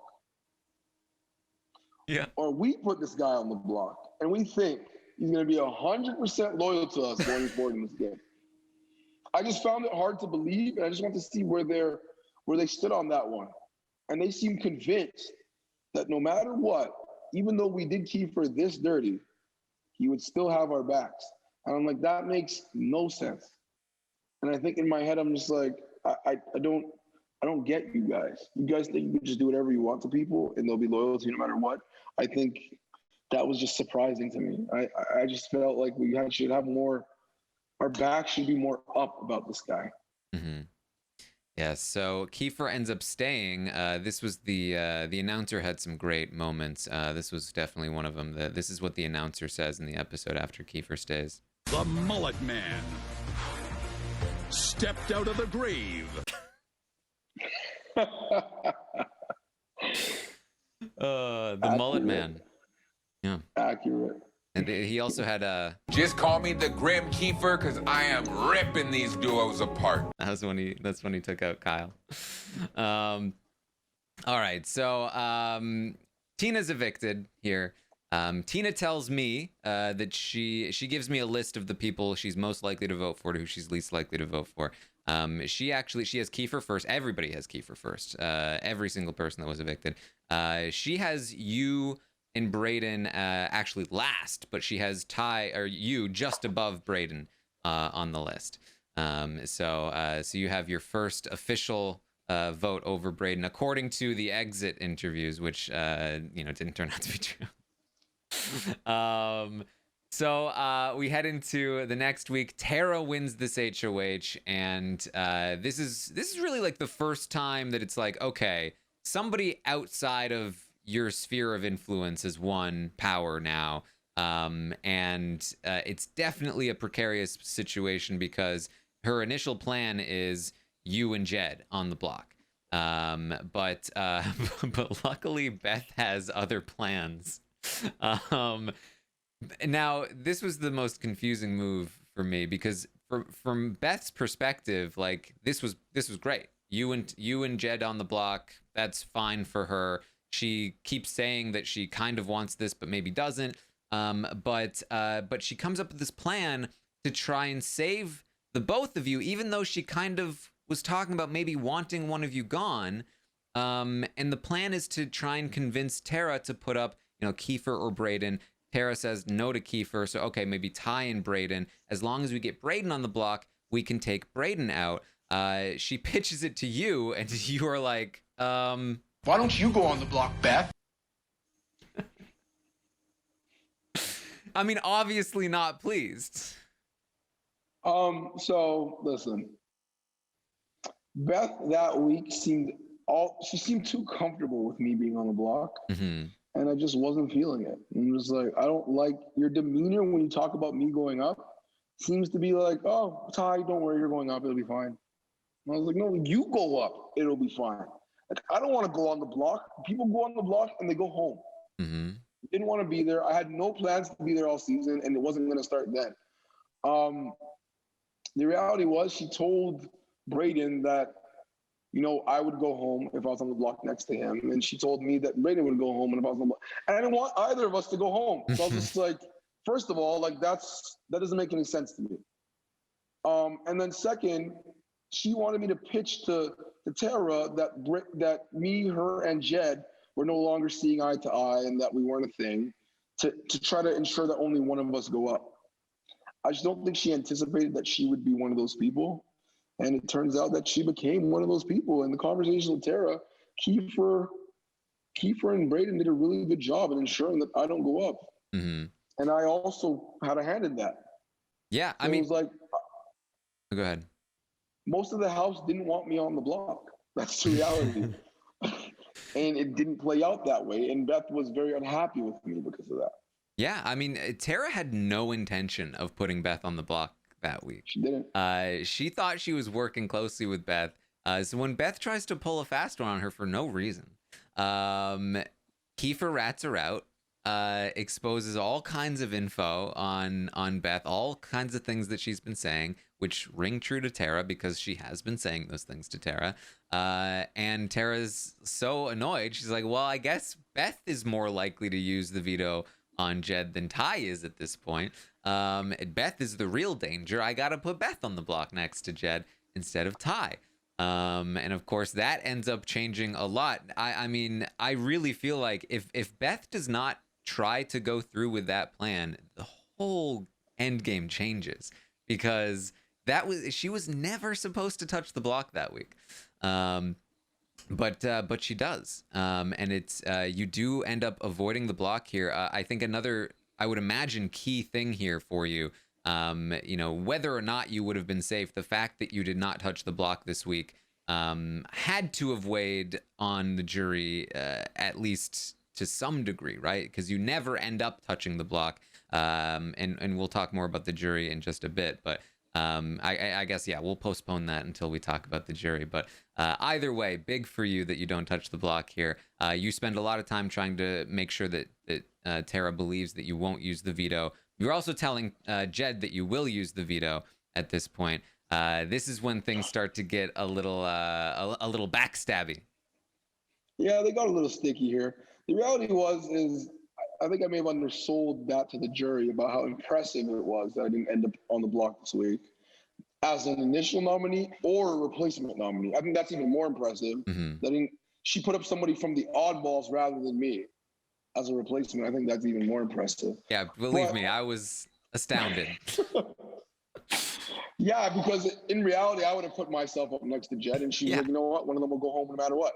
But it seemed like she really wanted Jed and not me to go home, mm-hmm. which was really strong for my game. Yeah, again, I think Kiefer and Braden did a really good job in ensuring that I didn't go up.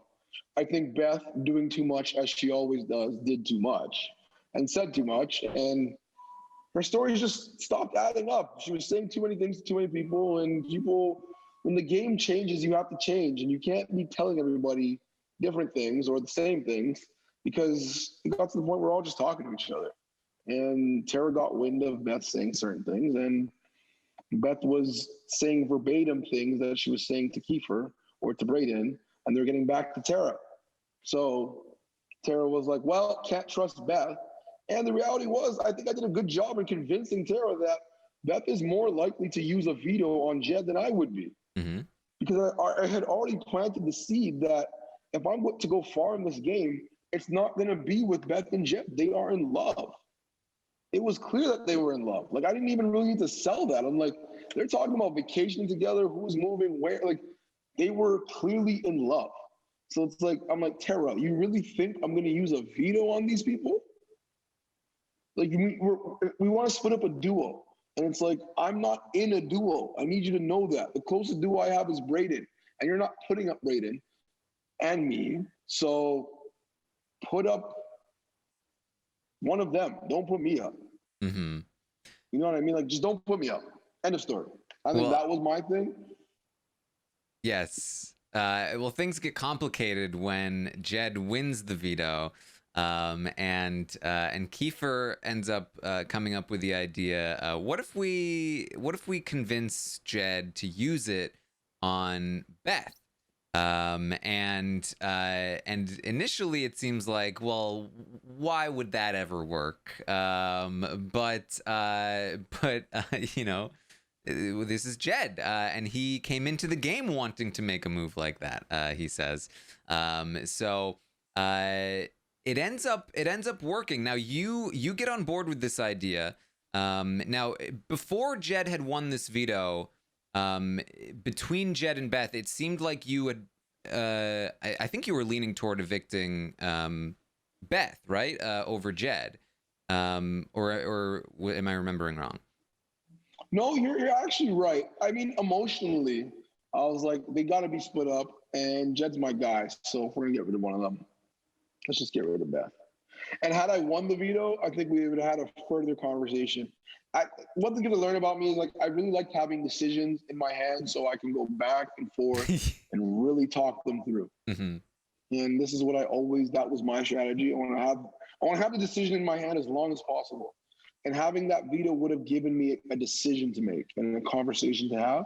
I didn't end up winning it, but yeah, you're right. Like I did at that point was really emotionally tied to getting Beth out of the game. At that point, she was just irritating me. And I'm just like, get her out.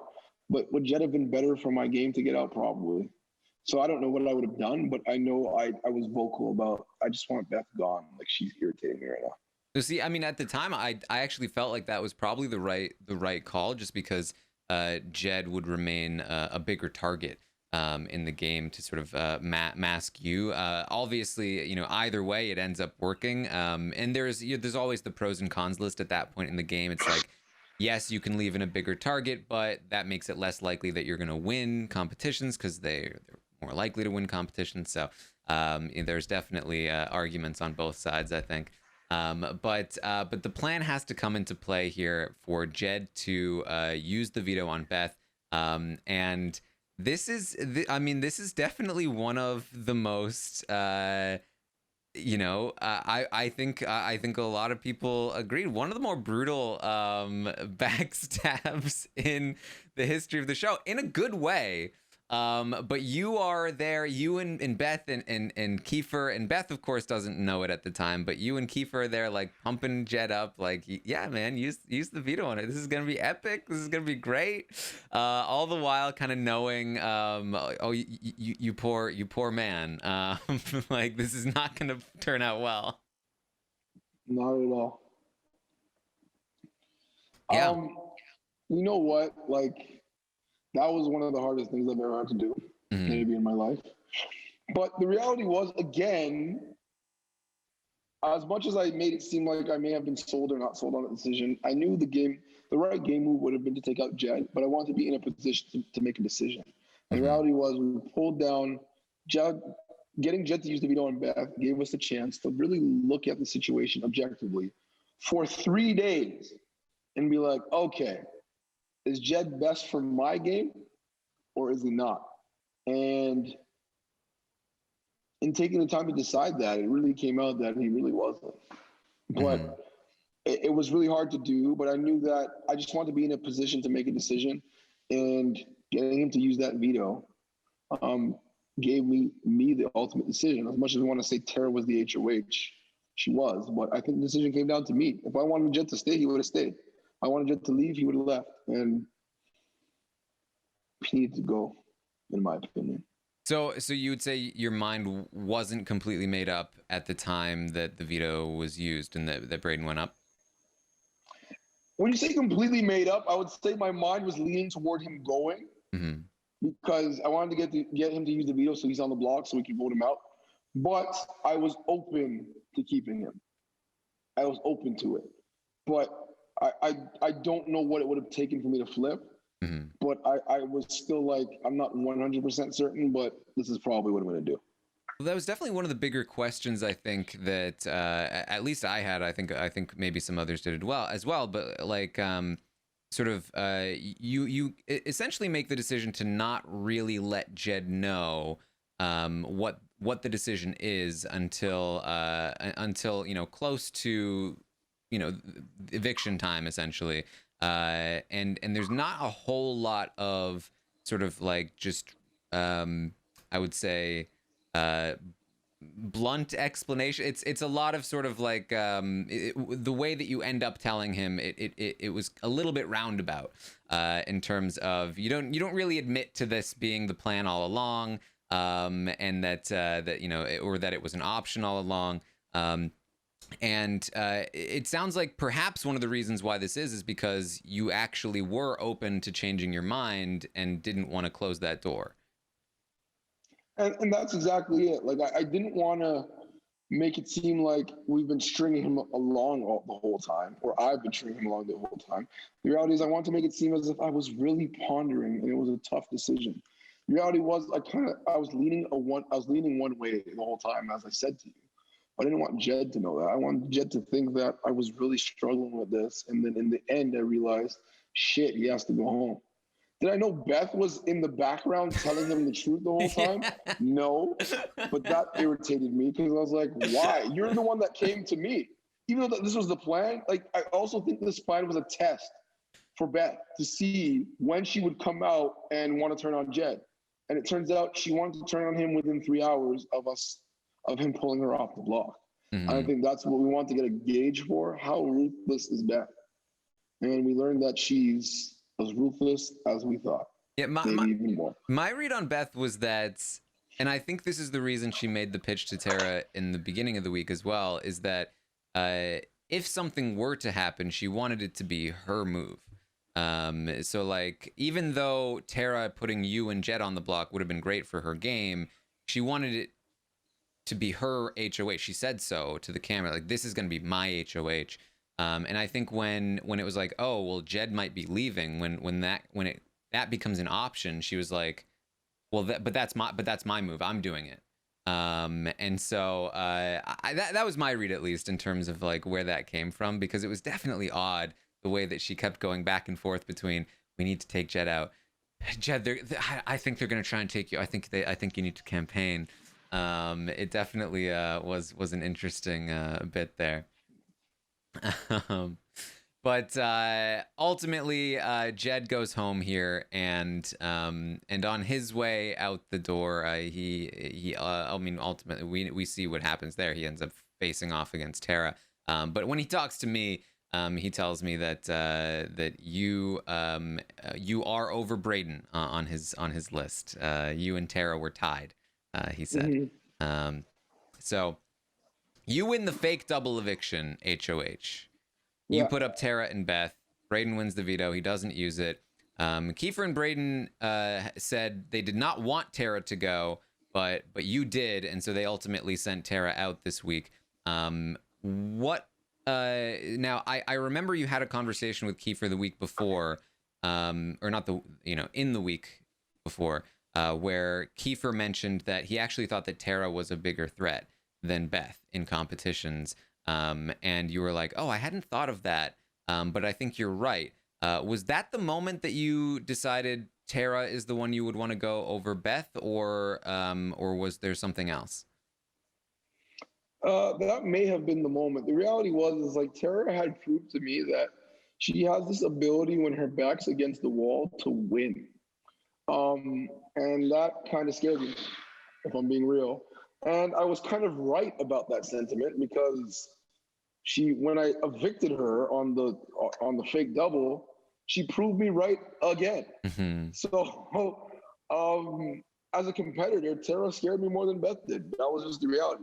I knew Beth knew her days, but I was a little bit more worried of Tara. I just was. There was something that told me that at that time she needed to go. And I'm glad it was her, because if Beth had gone against Jed in that fake double, I think Beth would have let Jed just come back, to be honest with you. Yeah. And we would have been in a lot more problems. Yeah. Well, Braden wins the next HOH, puts up Beth and Tara after Tara comes back.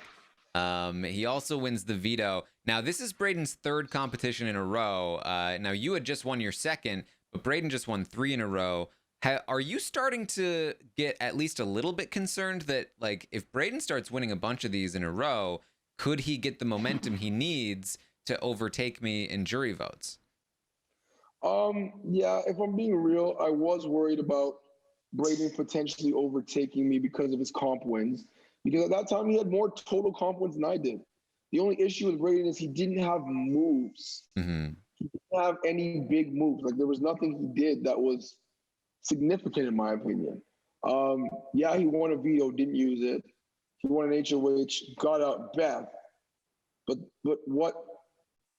We really felt he should have gone after Kiefer here. He should have, 100%. I didn't want him to, because in reality, we had a final 2. If he takes out Kiefer, I'm not bringing him anywhere. There's no way. Like, it doesn't make sense. Like, he got out the best player in the game, in my opinion, and everybody's opinion. I knew everybody thought Kiefer was the best player. So whoever was to get Kiefer out would not be the person you want to be standing next to in final 2.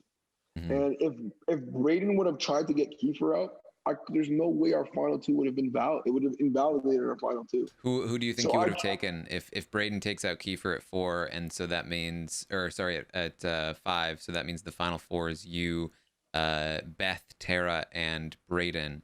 Who do you try to take to the final 2 at that point? I mean, I think you know the answer to that. It would be Beth. Yeah.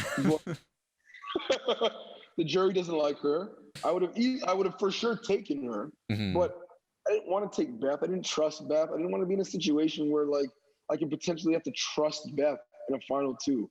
I'm just like, ugh.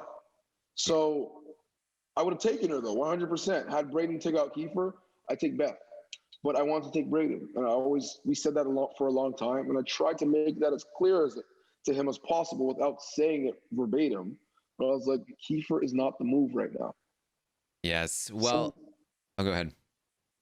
No, and I wanted Kiefer to potentially still be my move. That was the other thing. I wanted the chance to have Kiefer for myself. So if Braden took him out, it would take away that chance from me. Yeah, Kiefer had so many conversations with you where he was just like, Ty, you're going to take me out. It's the best move for your game. It's like, Kiefer, what are you doing? I mean, it was. He was right. Like, yeah. He was absolutely right. The problem with Kiefer in this game was he just talked a little too much.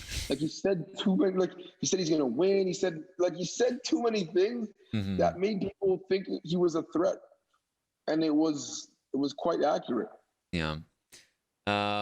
So this is you get into a few different fights with Beth, and it culminates into this diary room segment. All she does is throw people under the bus. Like, I'm done with her. Like, I don't even care about jury management at this point. Like, as long as she's gone, I am happy. I don't need her vote. I don't want it. I just want to get to the end and forget about Beth.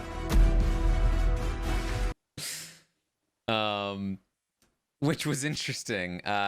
So tell me about this, because I know we talked about it a little bit, and I actually do really like your sort of take on this, which is that jury management should be about how you play the game, not how much you kiss ass right before somebody leaves.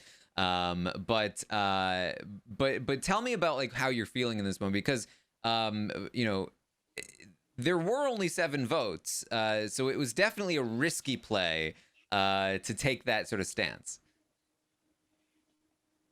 Definitely. The reality is like, I knew at the end I would have to win out to get to the end. I had conversations about Beth, and I'm like, if I want to win this game, I got to win every comp. Not every comp, but all the HOHs, which I did. But I knew that to some degree, the jury would want to vote for the best player. I assumed that at the end, if I won those comps, there would be no doubt that I was the best player. So in my mind, did I need Beth's vote? No, because the rest of them would vote for the best player. And that would be me. At that time, jury management, the way it was defined by other people, because remember, I wasn't a super fan of the show. I didn't see jury management as a thing where you kiss up to the jury before they leave. I'm just like, jury management should be how you played the game. How did you choose? How did you play? I think for the most part, I didn't throw many people under the bus. I was very real and genuine. I didn't think they would have an issue seeing how strong my gameplay was. The only issue with my gameplay in my mind at that point was I wasn't as ego driven as the rest of the other players. I didn't claim every move.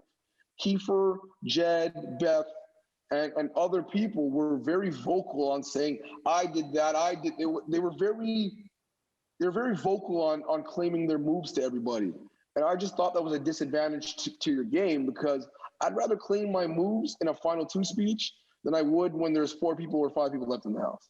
That's just how I saw it. If I claim my moves too early, people will see me as a bigger threat, and I may end up going home for that. So I wanted to leave my moves till the end. And that was kind of my theory, is like, you know what, jury management will be my speech at the end. I'll convince them. They will understand all in the end. And he did. He did. Now, Beth, when she talked to me, she did put you last place in her rankings in terms of who she was most likely to vote for. So again, sort of defying the expectations there. So of course you win the final 4 HOH. I think that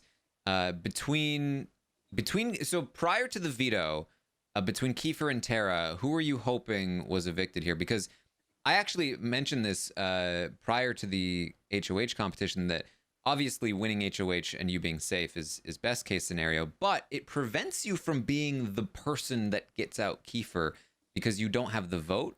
So in some ways there are some drawbacks there. So when you were HOH, what was the ideal scenario for you for how that week plays out? Looking back on it, I think obviously I wanted to be the one who wins the veto, makes a decision, so it's my move. But then I couldn't be that person. But what's weird is I think I put Braden in a position to be that person. Mm-hmm. Looking back on it, I could not have brought Braden to the final 2 had he been the one to make that decision. Mm-hmm. But I also couldn't be the one to put Braden on the block. So that was an awkward situation for me, because it's like, I'm not putting him on the block because I need him in my final 2. So Tara winning that veto was actually best case scenario, but it was scary to me because it's like, I didn't know if she had it in her to cut Kiefer. Mm-hmm. And I planted what seeds I could. But again, if I pushed too hard to keep Braden, that would look fishy. Yep. Why do I want Braden to be here so bad? Yeah, right? in the same way that her pushing Kyle way back when was sketchy, right? Exactly. So I didn't push too hard. I was just more like, if Kiefer stands next to any of us, he wins the game.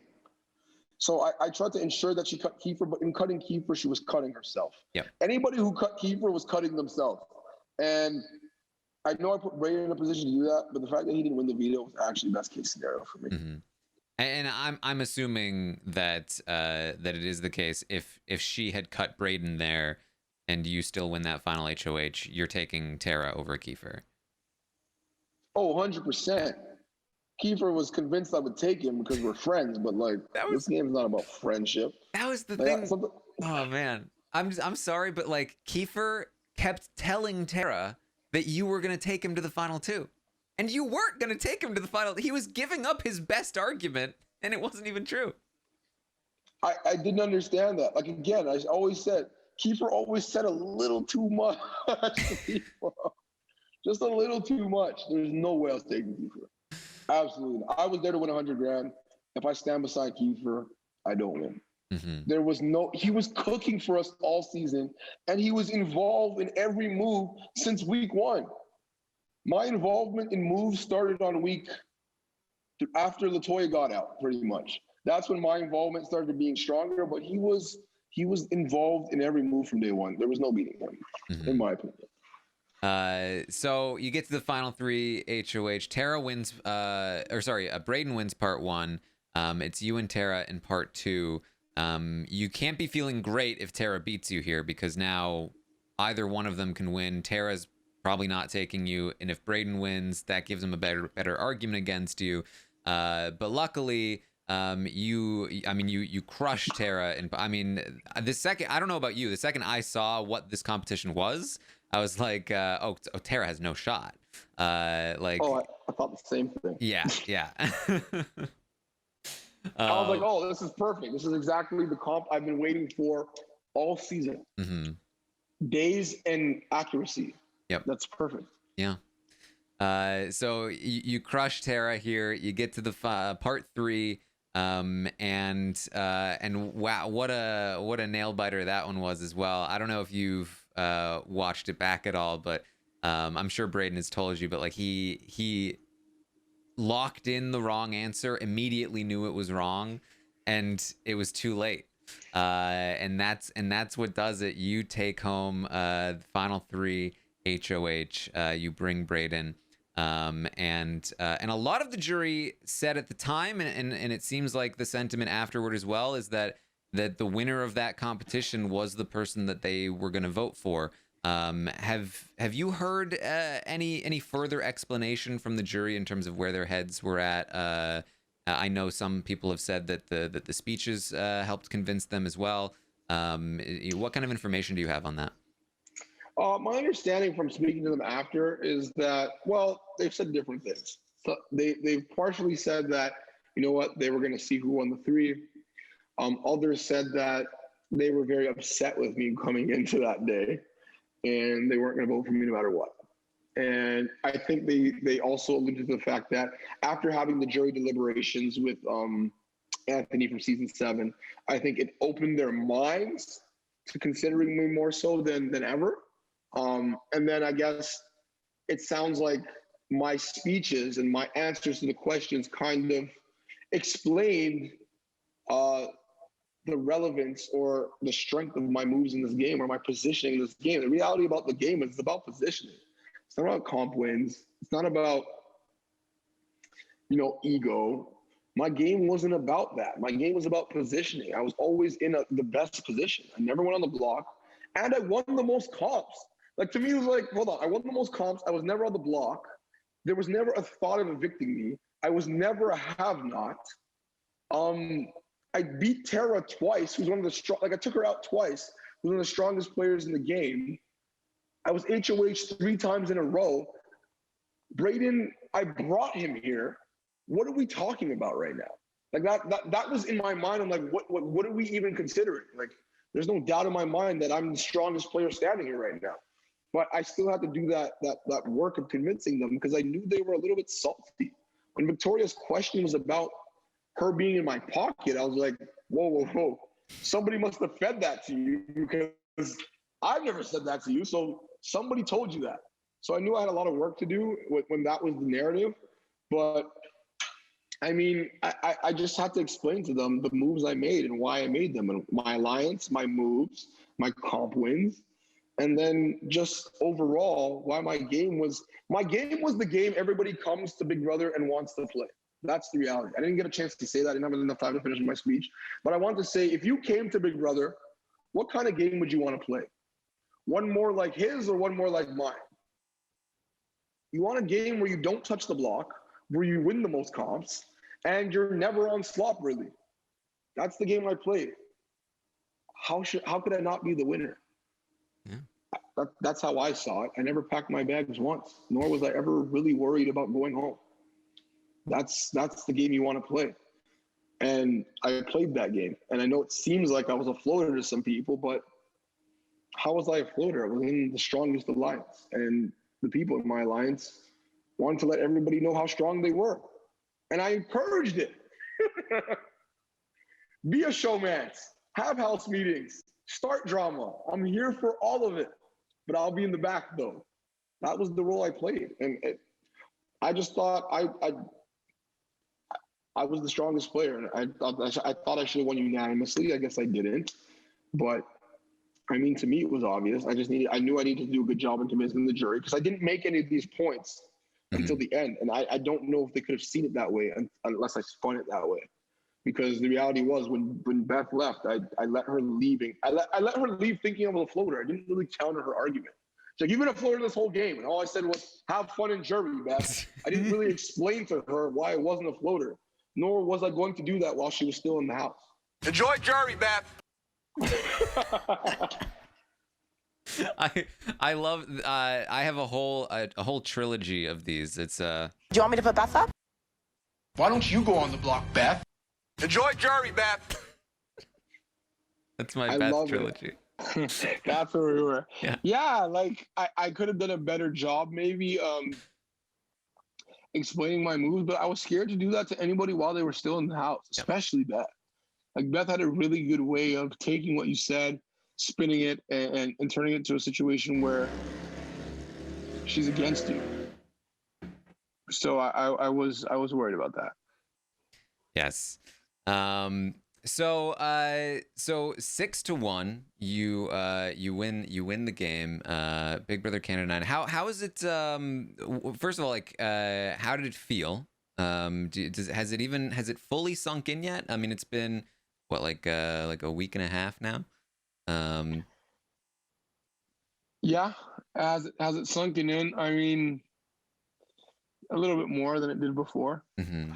It's been overwhelming. Like the love and support has been overwhelming. Like the fans are just really great.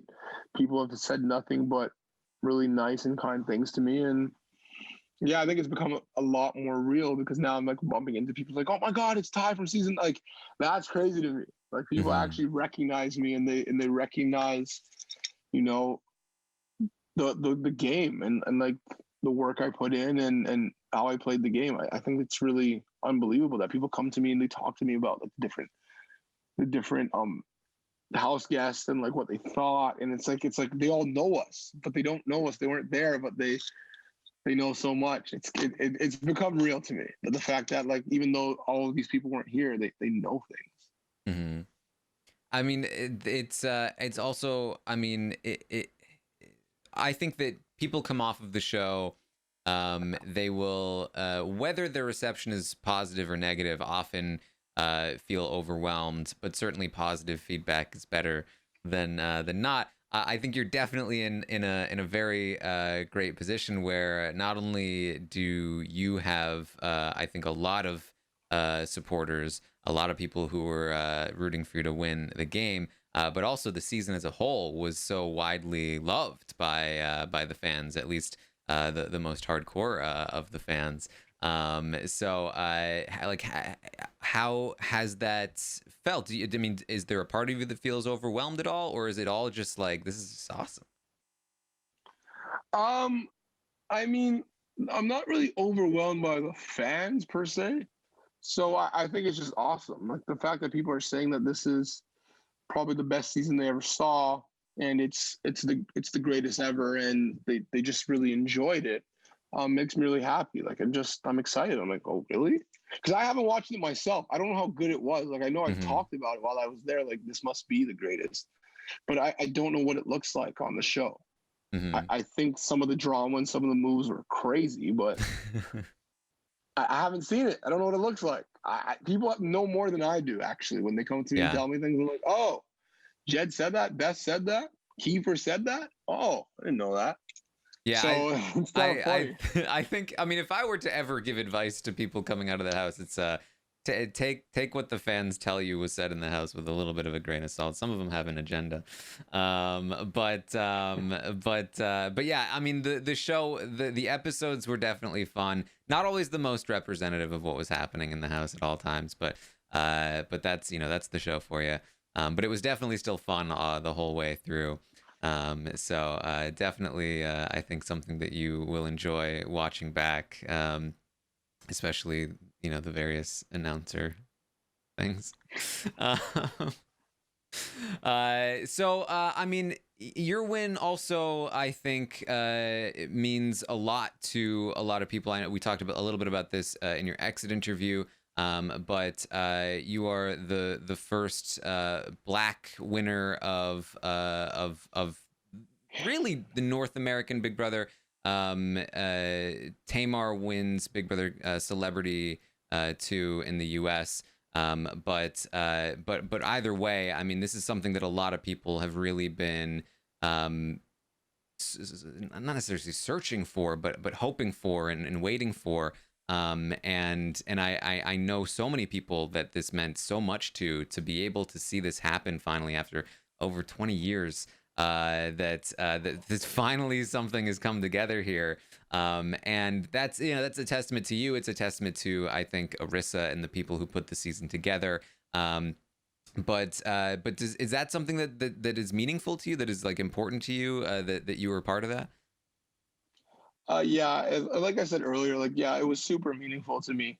And I know, like, what I said maybe in going into that came off the wrong way to some people, and I didn't want it to be like that at all.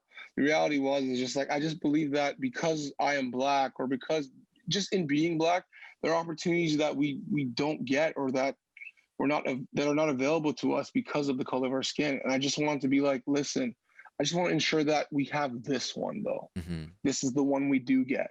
And that's all I was trying to say. Like, I remember even growing up, all I would see on the TV is people who didn't look like me in positions of power, getting jobs, winning things.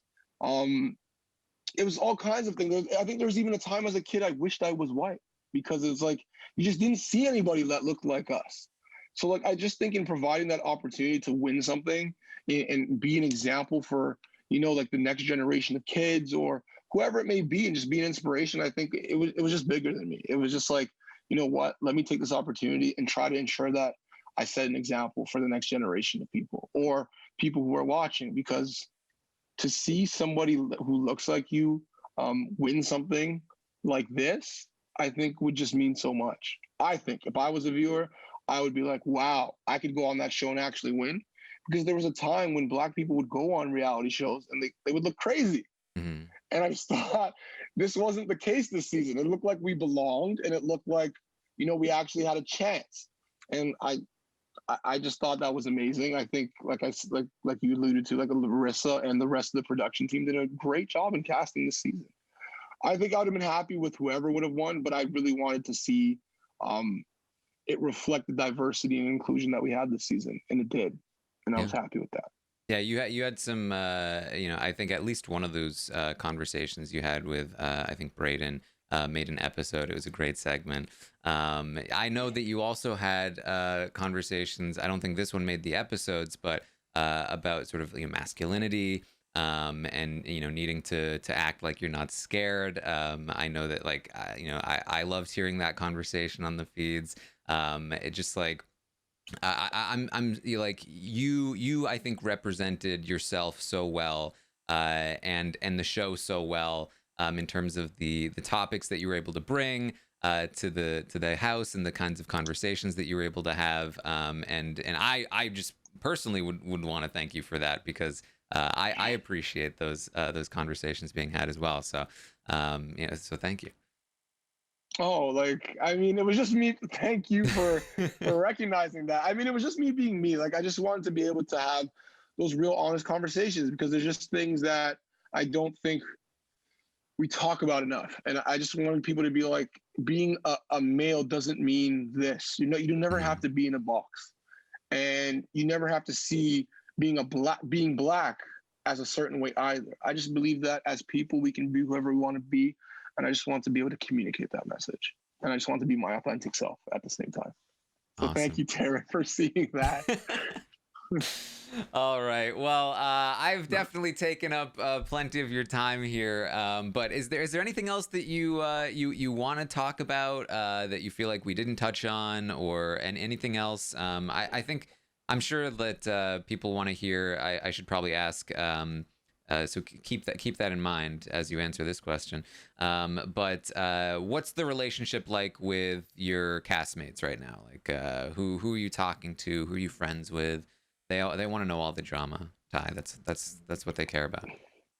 So I mean, so put it this way: as the winner, I feel like I have the least issues with anybody, because I love everyone. You guys help me win. Yeah, I got no problems. I have no issues. I'm not mad at any of you. Who have I spoken to? Like, the most I've spoken to, I actually spoke to Braden yesterday. I hadn't spoken to him in a while, but we FaceTimed for a bit yesterday. I speak to Jed pretty regularly. And I would say that's the most. Latoya, sorry. Jed, Latoya, Kiefer, sorry. See, I'm forgetting people. I actually spoke to Kiefer today. So Latoya, Jed, the Sunsetters. I mostly speak to the Sunsetters, and I've texted Beth a little bit. I think for her, I think she needs a little time. I understand that, like, her situation is not the most favorable because I've seen the internet. I've seen what's happening on Twitter. I haven't been on Twitter too much, but I know that, she's going through a tough time, and I would love to be there to support her as a friend because I do have lots of love for Beth. Like, let's be real. Like, she was part of my alliance. We worked together all game, even though I said have fun in jury, Beth, and why don't you go up on the block, Beth? Like, Beth was one of my closest allies in the game. And you know what? I'm here for her as a friend, and I support her. She did say some things obviously I didn't agree with, and a lot of people didn't agree with, but I think they're a learning opportunity for her and others to understand that certain things are just not okay. But I mean, I've spoken to her a little bit, spoken to Brayden, Victoria, Rohan. Like, I talk to them here and there, but I would say I talk mostly with Jed, Latoya, Kiefer, and I keep forgetting, but the Sunsetters. I talk to the Sunsetters the most. And Tina. And Tara and I joke around sometimes too. Tara's kids look like they're good. They're big fans of me, which is funny because Tara, I swear you hated me, but your kids seem to like me. But you know what? Tara and I's relationship, I haven't seen all the episodes, but I don't know if it was accurately captured throughout the season. I mean, her and I had some really good, deep conversations. I love Tara. I know she really didn't want me to win because she's an ultimate competitor, and I wasn't working with her all the game, and she felt like she was expendable to me, which she kind of was because we weren't working together. Like, let's be honest, she never wanted to work with me, and I'm like, well, if you go home, I don't really care because you don't want to work with me. But I do have lots of love for the whole cast. Like I said, I have no issues with anybody. Jed and I have talked about getting a place. I mean, it may happen. I think it'd be really fun. I don't know what it would be like, but I know that shirtless chefs would go on, and it would be a great time. So it's like, yeah, like I love the Sunsetters. I love the cast. I think, I'll be good friends with a lot of them going forward. Like, I see that for myself. I do obviously need my time alone because that was a lot. I think I want to do some traveling and just, relax. Because I don't think I've fully relaxed yet. Yeah. But yeah, I still talk to them from time to time. Like, only we understand what it's like. I think the past house guests have really helped too. Like, I've spoken with some of them, and they really are a great resource for us to ask for when we want to ask for help, or ask, like, how do we deal with coming out of this? Because it was a lot. Yeah, and it's hard because there aren't a lot of people that understand what you went through. So yeah, I love it when the alumni help each other out there, because it's definitely needed, I think. 100%, yeah. Any like future plans? Some people they go on the show, and now they sort of like, it changes their life, and they sort of want to go in a different direction. Where are you at with life? Do you have any plans, or are you just kind of chilling for now? That's a great question. Do I have plans? Yes and no. So, like, obviously I was an urban planner coming into the show, and I do plan to go back to work. But it seems like, obviously, that I have this new platform, and the question is, what do I do next? What do I want to do with that? And I don't fully have the answer to that question. Do I want to, do more reality TV? I don't know. I always joked around when I was on the show. I was always saying, I'm not here to be on TV. I just want the money. But I did have a lot of fun. Like, being on TV can make you money, as you learn. Exactly. So it's like, do I want to be on another show? Potentially. Will my job let me do that again? I don't know. Does that mean maybe I shouldn't have a job? I don't know. Like, there's really, like, I don't know. What I will say is, like, I'm open to different opportunities. The whole reason I went on the show, because it was an opportunity that came up that I thought would be cool and a learning experience, and something that would open more doors for me. And those doors have opened. Now I just really got to decide which doors I want to walk through. And I think that's where I'm at. Yeah. All right. All right. So anything else that we didn't touch on that you would like to bring up before we wrap up here? No, I think we touched on everything. Like, I just want to say I was always loyal to my sunsetters before, you know what I mean? Like, I was loyal to the soil. I would never turn on them, but they turned on me first. And my sunsetters in the sauce, I love them. I was always about my people. Protect your people. If your people don't protect you, you can't protect them anymore. Yeah, like, I just want to say, like, that was probably the hardest thing I've ever done in my life. I will need therapy probably. But I recommend therapy for everyone, just to, talk about your problems. But that was hard.